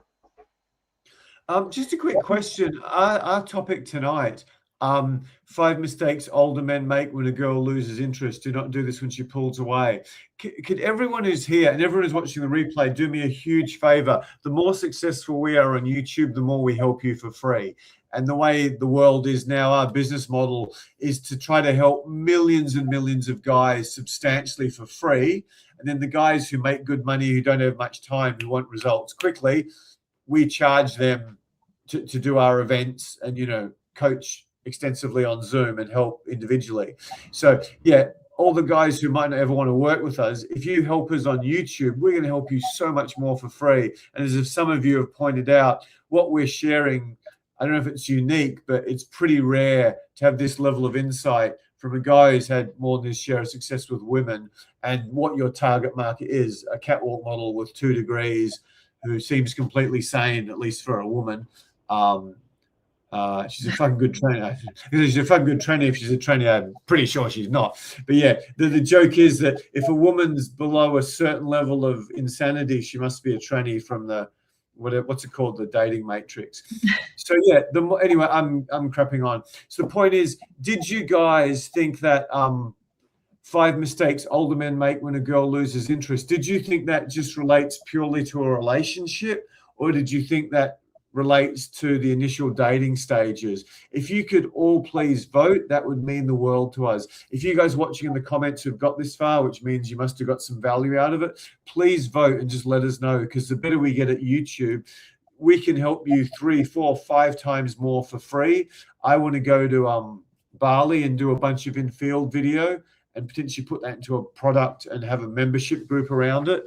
I've watched most of the major in-field video on YouTube, and there's no structure behind it, and it's really just entertainment where the guy's cocky and you guys laugh. But I mean, none of the guys are actually doing a proper job of picking the girls up. I know one of the guys who posts in-field videos who's quite different in real life than he is on YouTube, simply because if I posted video of me picking up a girl who I actually wanted to sleep with and date on YouTube, you guys would turn off and go, this is so fucking boring. He's just asked her about books and she's just talking about a favorite book, and he touches her on the fucking shoulder every 30 seconds. And when she gets really passionate about the book, he touches on the shoulder constantly for 15 seconds. This is so boring. I'm going to go watch Michael Jordan from the 90s, or go listen to some fucking Van Halen interview or something. Yeah, you're going to get bored shitless watching my infield unless you understand what's going on. So if you help us grow on YouTube, we're going to help you massively for free, or for $5 a month or something. Anyway, I will move on. Next question, Tess. Yes. A comment here, history says, low self-awareness, especially about own emotions, is said to correlate with low emotional availability, which is what a lot of women say they miss in men today. That's interesting. Yeah, I agree with that because guys have swung from the hardcore sort of Clint Eastwood style, John Wayne style alpha male. Then in the 80s, we're told to be these fucking snag, pathetic dudes. And then I don't even know. And now we're meant to be beta males and, whatever, sexually fluid in our gender and all this shit. It's just like the crap that's been thrown at men and women.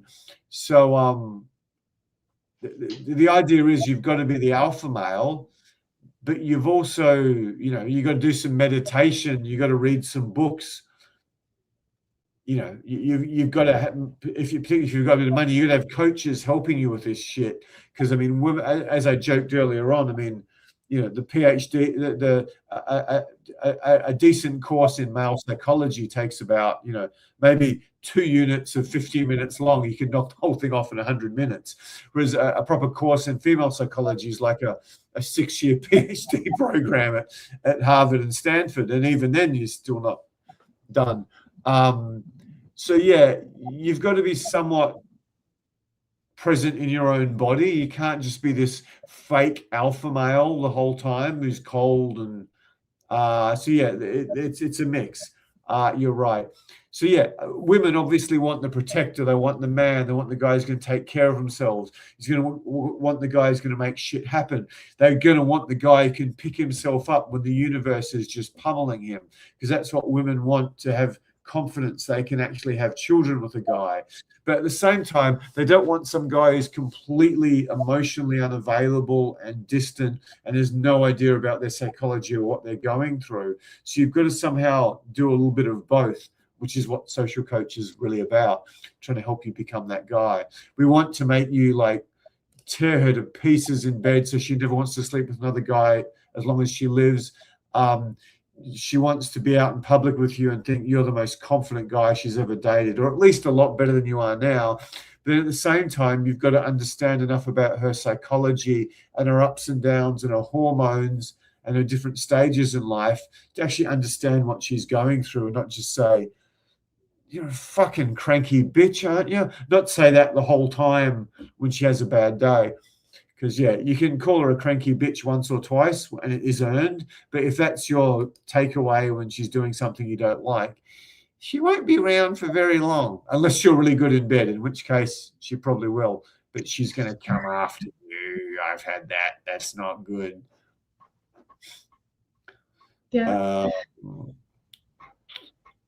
Anything you want to add, Tess? Or Yeah, no, I agree. I think that, like, obviously your own self-awareness about your own emotions, that does correlate to an understanding of emotions in general, and that does play into female psychology a lot. So having your own self-awareness around emotions definitely,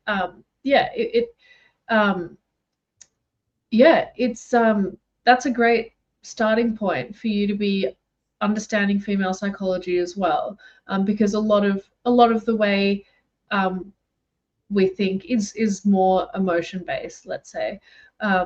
So yeah, I guess also behind female evolutionary psychology, that plays a big role in dating as well. So that's not strictly just emotions, but yeah, exactly what James was saying. I think it's really important.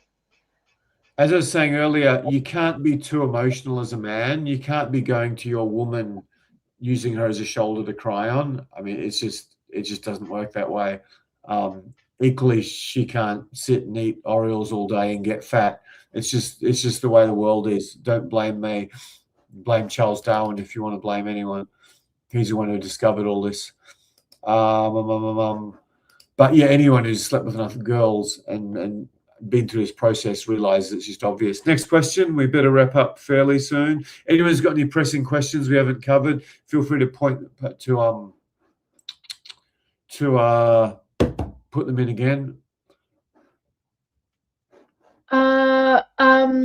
Okay, so history has another good one. What do you think about deliberately using what pickup artists call future adventure projections, aka we will do activity X later, we frame to influence females by insinuating a future with her?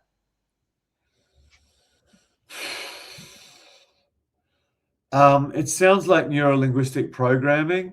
Don't do it. My gut feeling is if it's a hot girl, you're over-investing. She's like, Exactly. oh, he's already planning that I'm his girlfriend before I've even fucked him. And I think it's going to backfire. I'm not saying it can't work at some points. The whole pickup artist philosophy is that men, particularly dorky men who have had much success with women, can be trained to manipulate women, which I think in itself is one of the most ludicrous propositions I've ever heard, along with flat Earth. The Earth is flat, and LeBron James is better than Michael Jordan. It's so completely ridiculous. It's laughable. The idea that a guy who's struggled with women, who hasn't had much success with women, can be taught to manipulate them. It's so preposterously wrong, unconscionably stupid on every level. I don't have adjectives to describe how silly it is. They don't understand how much more dramatically sophisticated women are at understanding social situations and social cues than men. It's preposterously stupid. This, I can teach you how to manipulate women into bed.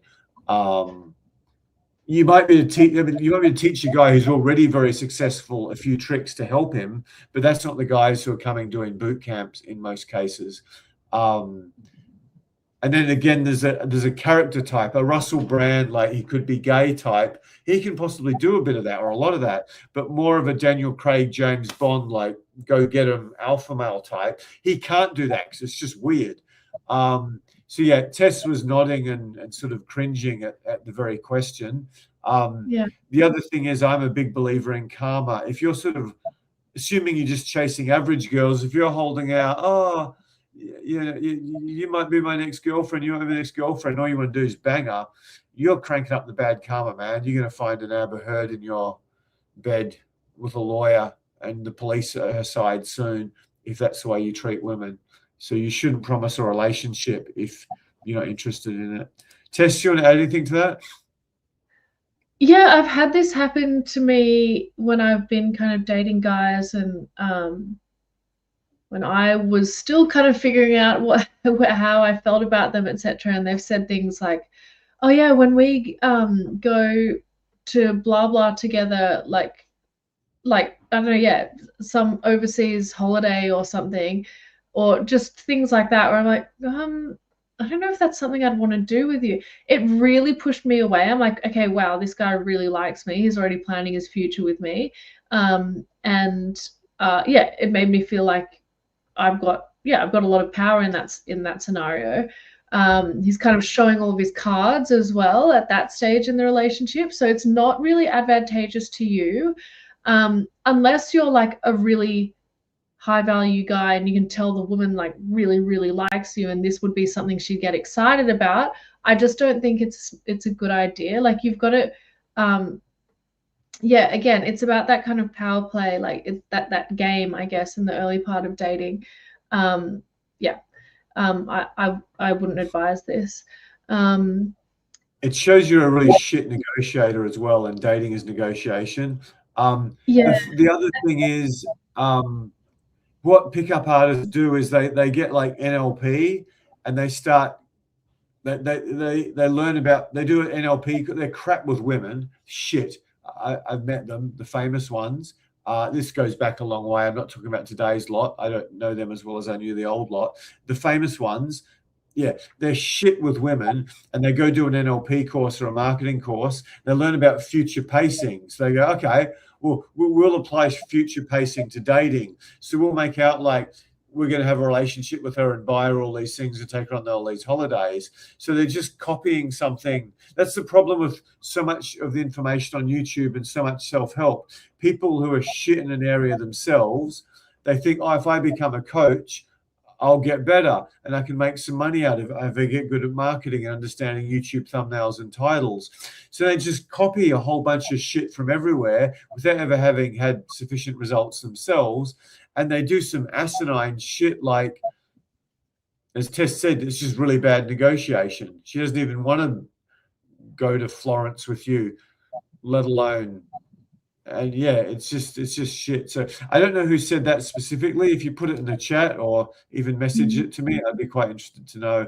I think that's really, really stupid. There could be some situations where it could be helpful, but I think for the average guy watching on YouTube, I think that's really stupid and it's disingenuous as well.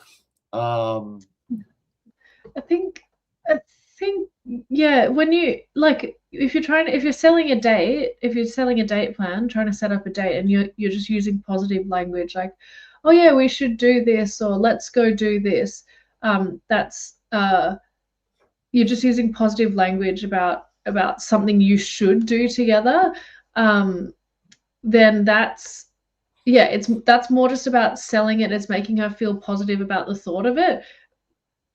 Which is quite different to what you're describing here. So I wouldn't take it as far as saying, oh, when we do this thing in the future, as if it's you've already decided that. Yeah, I wouldn't do that. Okay, do you know what we're up to with the questions? Just some nice words from Jordan about Viture's questions. I second the motion. Journaling helped me so much. Yeah, I kept what I called a pickup diary when I went from shit to wherever I got to. A bunch of happy birthdays to the wonderful Tess. We got those little jellyfish birthday signals for my old man eyes. Oh, I recognize that. It's a birthday cake or an upside or a dead jellyfish that's floating the wrong way around. Lots of happy birthdays, Tess. May you float off into the sun. Okay, there we go. Oh, we've got a George Costanza reference. I've been snubbing women for ages, never seemed happy. He's got some great lines about women. Her flirting would make me. I can't read it without giving you big nose cam. Is that a question? Her flirting would make me freak. I would be cool with it now. If it gets too old of control or too out of control, I would have a conversation. I do not tolerate rude or cruel public jokes at my expense. You seem great, Jordan. Making cruel jokes about you is part of women's tests. An ex-girlfriend who was very dear to me, she once said, "What would you say if I told you my new boyfriend Cedric has much bigger penis than you?" And he was 6'3" or 6'4", and I saw the size of his shoes. So assuming there's some sort of correlation between foot size and penis size, he probably was a much larger man than me. And she saw fit to say that to me as part of a woman's test, which I passed and got to bang her again. We better wrap up pretty soon. Can you just identify the questions? My old man eyes have. Okay, we've seen that one. Any good questions? Any good questions you've asked that we've missed? Maybe we've got to the end of the good questions. I think I just did the last one. Landon's saying, happy birthday, Tess. She could probably pass for 25. She's saying happy 21st birthday, Tess. Thank you. Thank you, Landon. It was a little while ago, but yeah, I was going to boast. I went and I'll just tell you the story because I leading on from Landon's 21st birthday. Thank you, Landon. I actually went out with dinner with it at a like just a local bar with my friend a couple of weeks ago, and I got ID'd. And the bouncer didn't believe me when he saw it. He thought it was fake. He was like trying to interrogate me about my fake ID. I was like, I'm in my 30s. Like yeah, anyway. So that was a big boost of confidence for me. Wow. You thought, I mean, I'm not doubting it. You thought he was being genuine. Yeah, no, he realized that he was wrong afterwards. He just said, wow, I'm really surprised. And yeah, I thought, thank you. Thank you for the compliment. That's what happens when you date hippie girls. They don't age like all the hamburger eating perfumed, fucking drinking, coke snorting regular girls. The glam girls, they look awful when they're like 32, whereas the hippies can make it a lot further. What are the characteristics of habits your most successful students have in common? That's excellent. In contrast, what are existing characteristics that make them struggle while learning? That's man. I don't know where you're from, but yeah, you've been a great asset to us. Thank you. You asked some great questions. I think I've shared before, the number one characteristic of our most successful students is they get into our student community and network really well. We had a really big group of guys around the world, particularly in Australia, pre-COVID, and the guys who made the most cool friends in that group, almost without fail, killed it.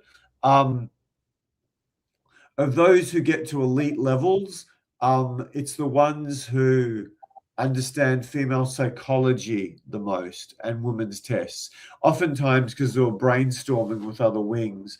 The underlying characteristic is they look at it like a chain or a bucket. Just one more time, you've got the underlying female psychology, which we talk about a lot. We talk about a lot more depth in our course, not our courses, our live events.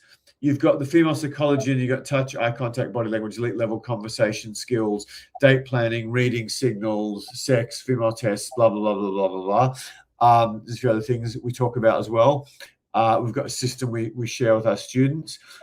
So the big thing is you've got to have a bucket with no holes in it, or you've got to have a chain with whatever it is, 12 strong links. The problem is you can be really good at touch, eye contact, body language, conversation skills, but then you don't have a good date plan. And then you put all this time and effort into getting these leads, but not many of them show up to dates. And when they do come on dates, you basically rarely get them through to sex because you're missing this huge piece. Like if you're very good at touch, eye contact, body language, and you're very confident, but your conversation skills aren't good enough, you probably get quite a bit of sex, but you're going to have girls slapping you, and you might even have some Me Too problems. So you've got to be well-rounded. For any of you who understand business, I run a business. I think the product is probably the best in the world. I'm not aware of all the 100 guys who've flown over. I'm not aware of any product that's better, but I don't know much about YouTube. My customer service could improve a lot. My systems and processes are pretty crap. So my business is held back, which should be a 10, 20, $40 million business based on the quality of the product. Many clients say it's held back because of all these problems. So in order for me to grow, I don't necessarily need a better product, which is unfortunately my obsession.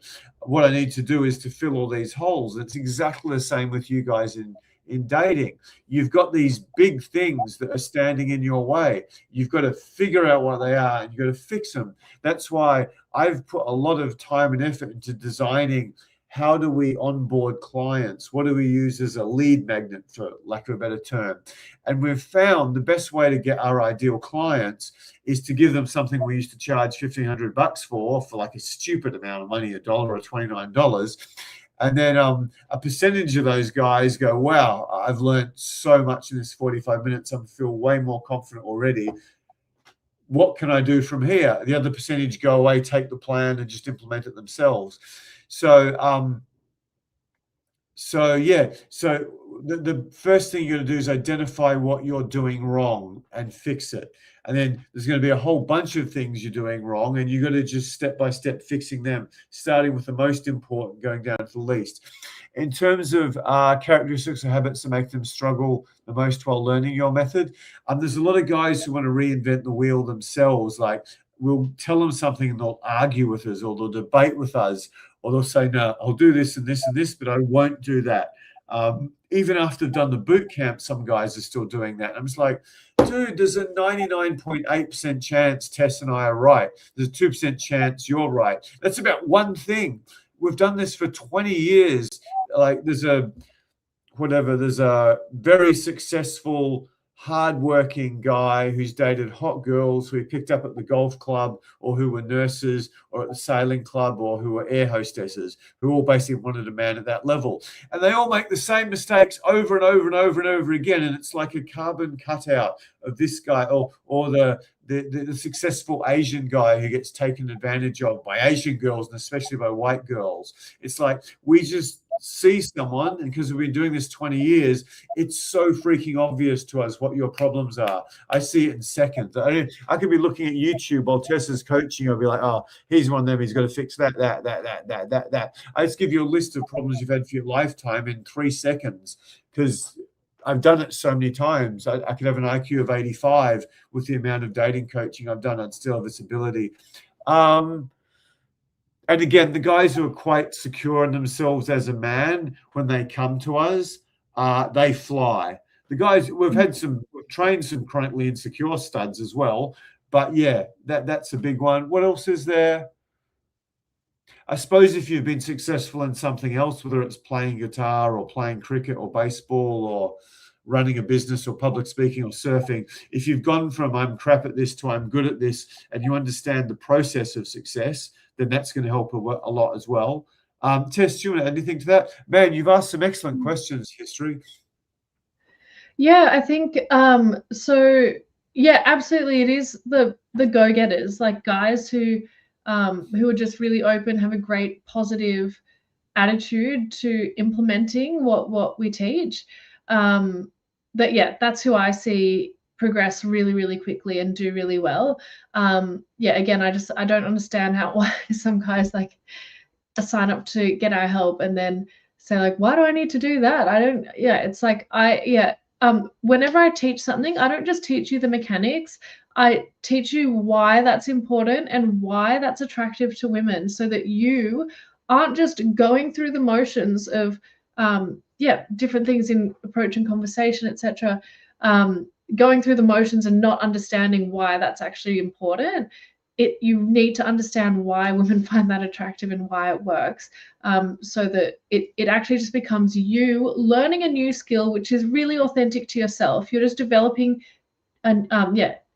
something, you're learning new things you haven't tried before, rather than just like doing things which don't make sense to you. Okay, so it's really important that it makes sense to you, and that you have the openness and the attitude to take that on board and give it your best shot. Like, honestly, it's just the guys, what you put in is what you get out. But also some of the like existing characteristics that really help a lot are self-esteem, guys who are who have some level of confidence already. That definitely helps as well.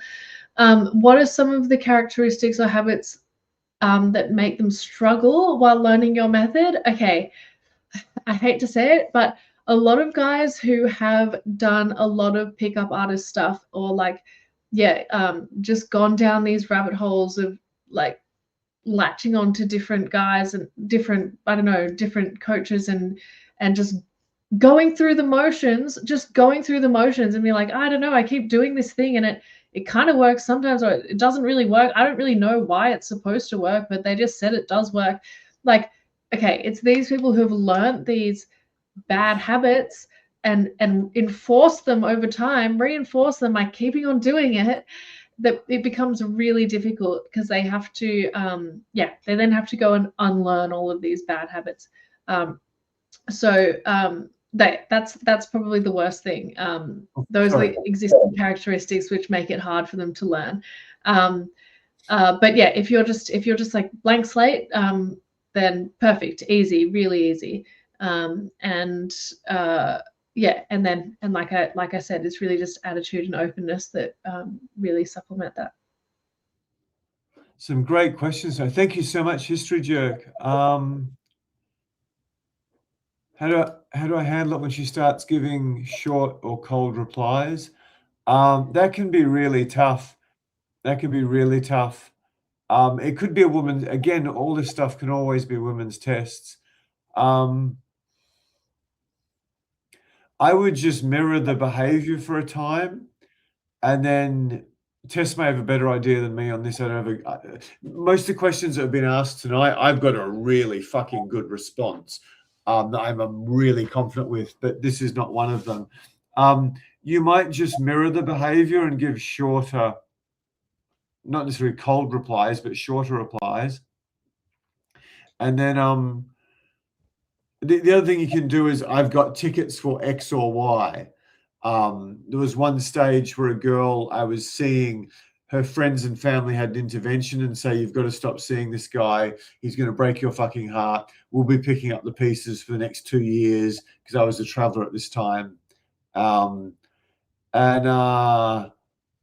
didn't do this manipulatively, but I was literally walking past the comedy festival and I went, oh, okay. So I go in and see, and it turned out her favorite comedian, who I thought was shit, her favorite comedian was playing, and I managed through some skills to get tickets for this show. I said, hey, listen, I know you don't want to see me anymore, but I just got to tell you, there's still some tickets left for your favorite comedian, who was sold out 2 days ago, but now he's there. Can you get to whatever it was, Flinders Street, in time? And she's like, oh, I'll call you straight back. And she calls back 2 minutes. She says, I'm coming. So yeah, you can do this big thing, and then you can just make it wonderful for her. That's the best answer I've got. You can't start trying to, I mean, I probably can, but you can't start trying to out manipulate women, which the pickup artists tell you you can.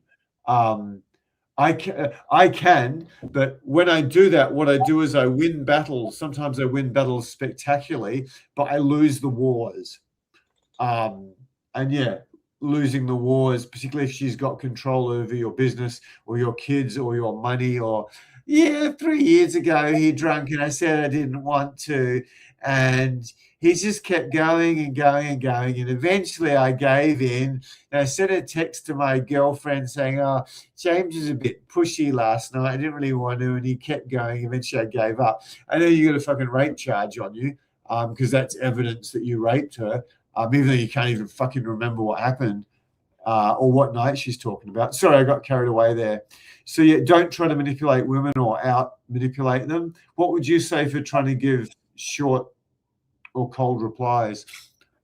It depends on what stage you're talking about. So if this is like approach, like when you're first approaching her and she's being cold and giving short responses, as if she's trying to reject you, let's say, there are definitely lots of ways to get around that. The first one is just not to don't be reactive. Don't start being don't start being rude or or anything like that. You've got to give like Steve Irwin energy. Just be like, oh, okay, cool. Like, she'd ask her a good open-ended question.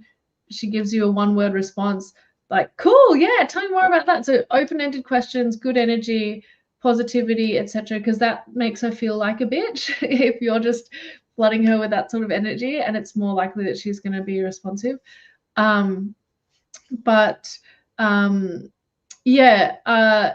Obviously very different and way more complex if this is down the track in a relationship.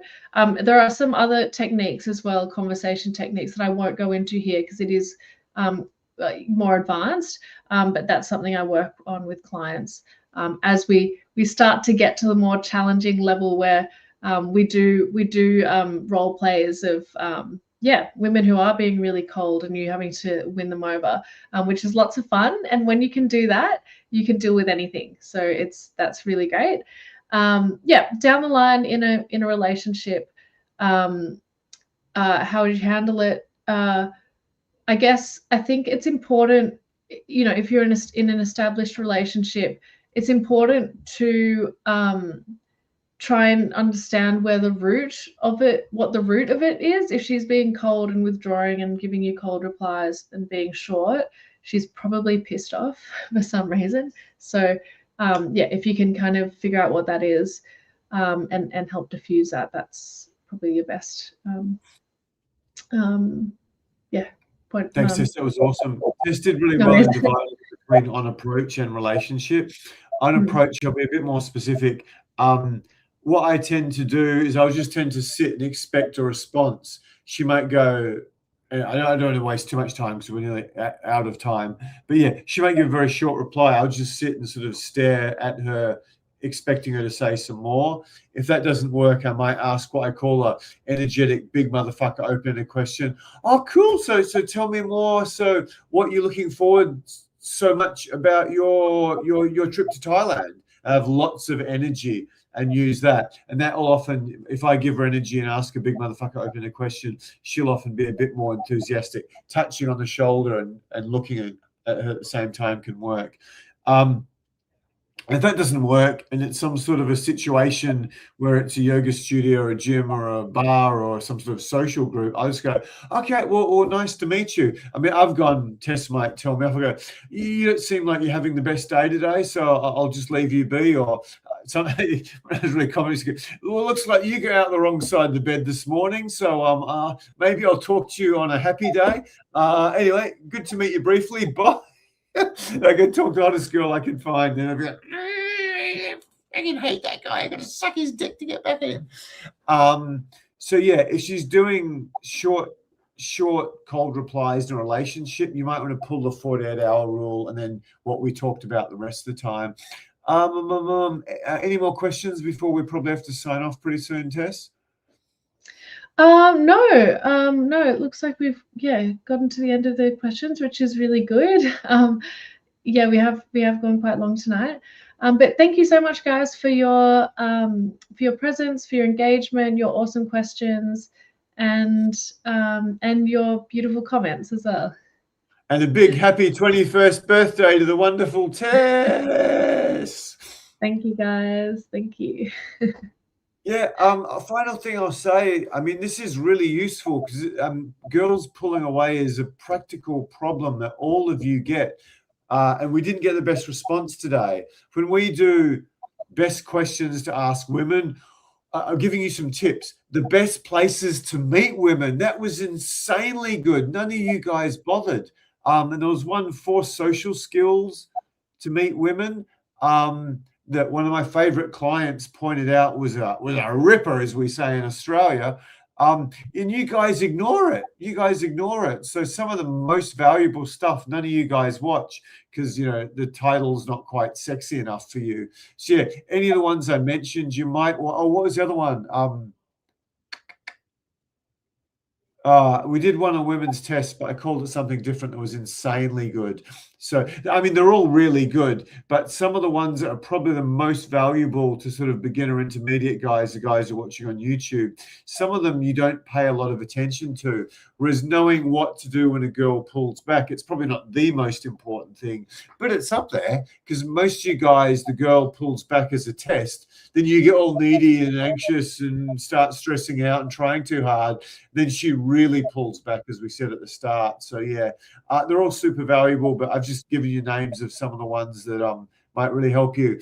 So if you want to help Social Coach help you more, when this video goes live, which is going to be about 5 or 10 minutes, YouTube's really quick, just put some of the comments you put in the live chat. That would help us probably more than anything. Save this and share it with your astrologist, the woman who reads your charts for you. I don't think too many of my clients have their own personal astrologist, but if you do, share it with them, and they can probably hope that your Mercury rising aligns with Jupiter falling, or whatever the hell goes on. Anyway, my jokes are getting less and less funny. They're never very funny to begin with. But happy 21st birthday to the beautiful, wonderful, highly skilled Tess, and keep smiling, and bye for now. See you guys.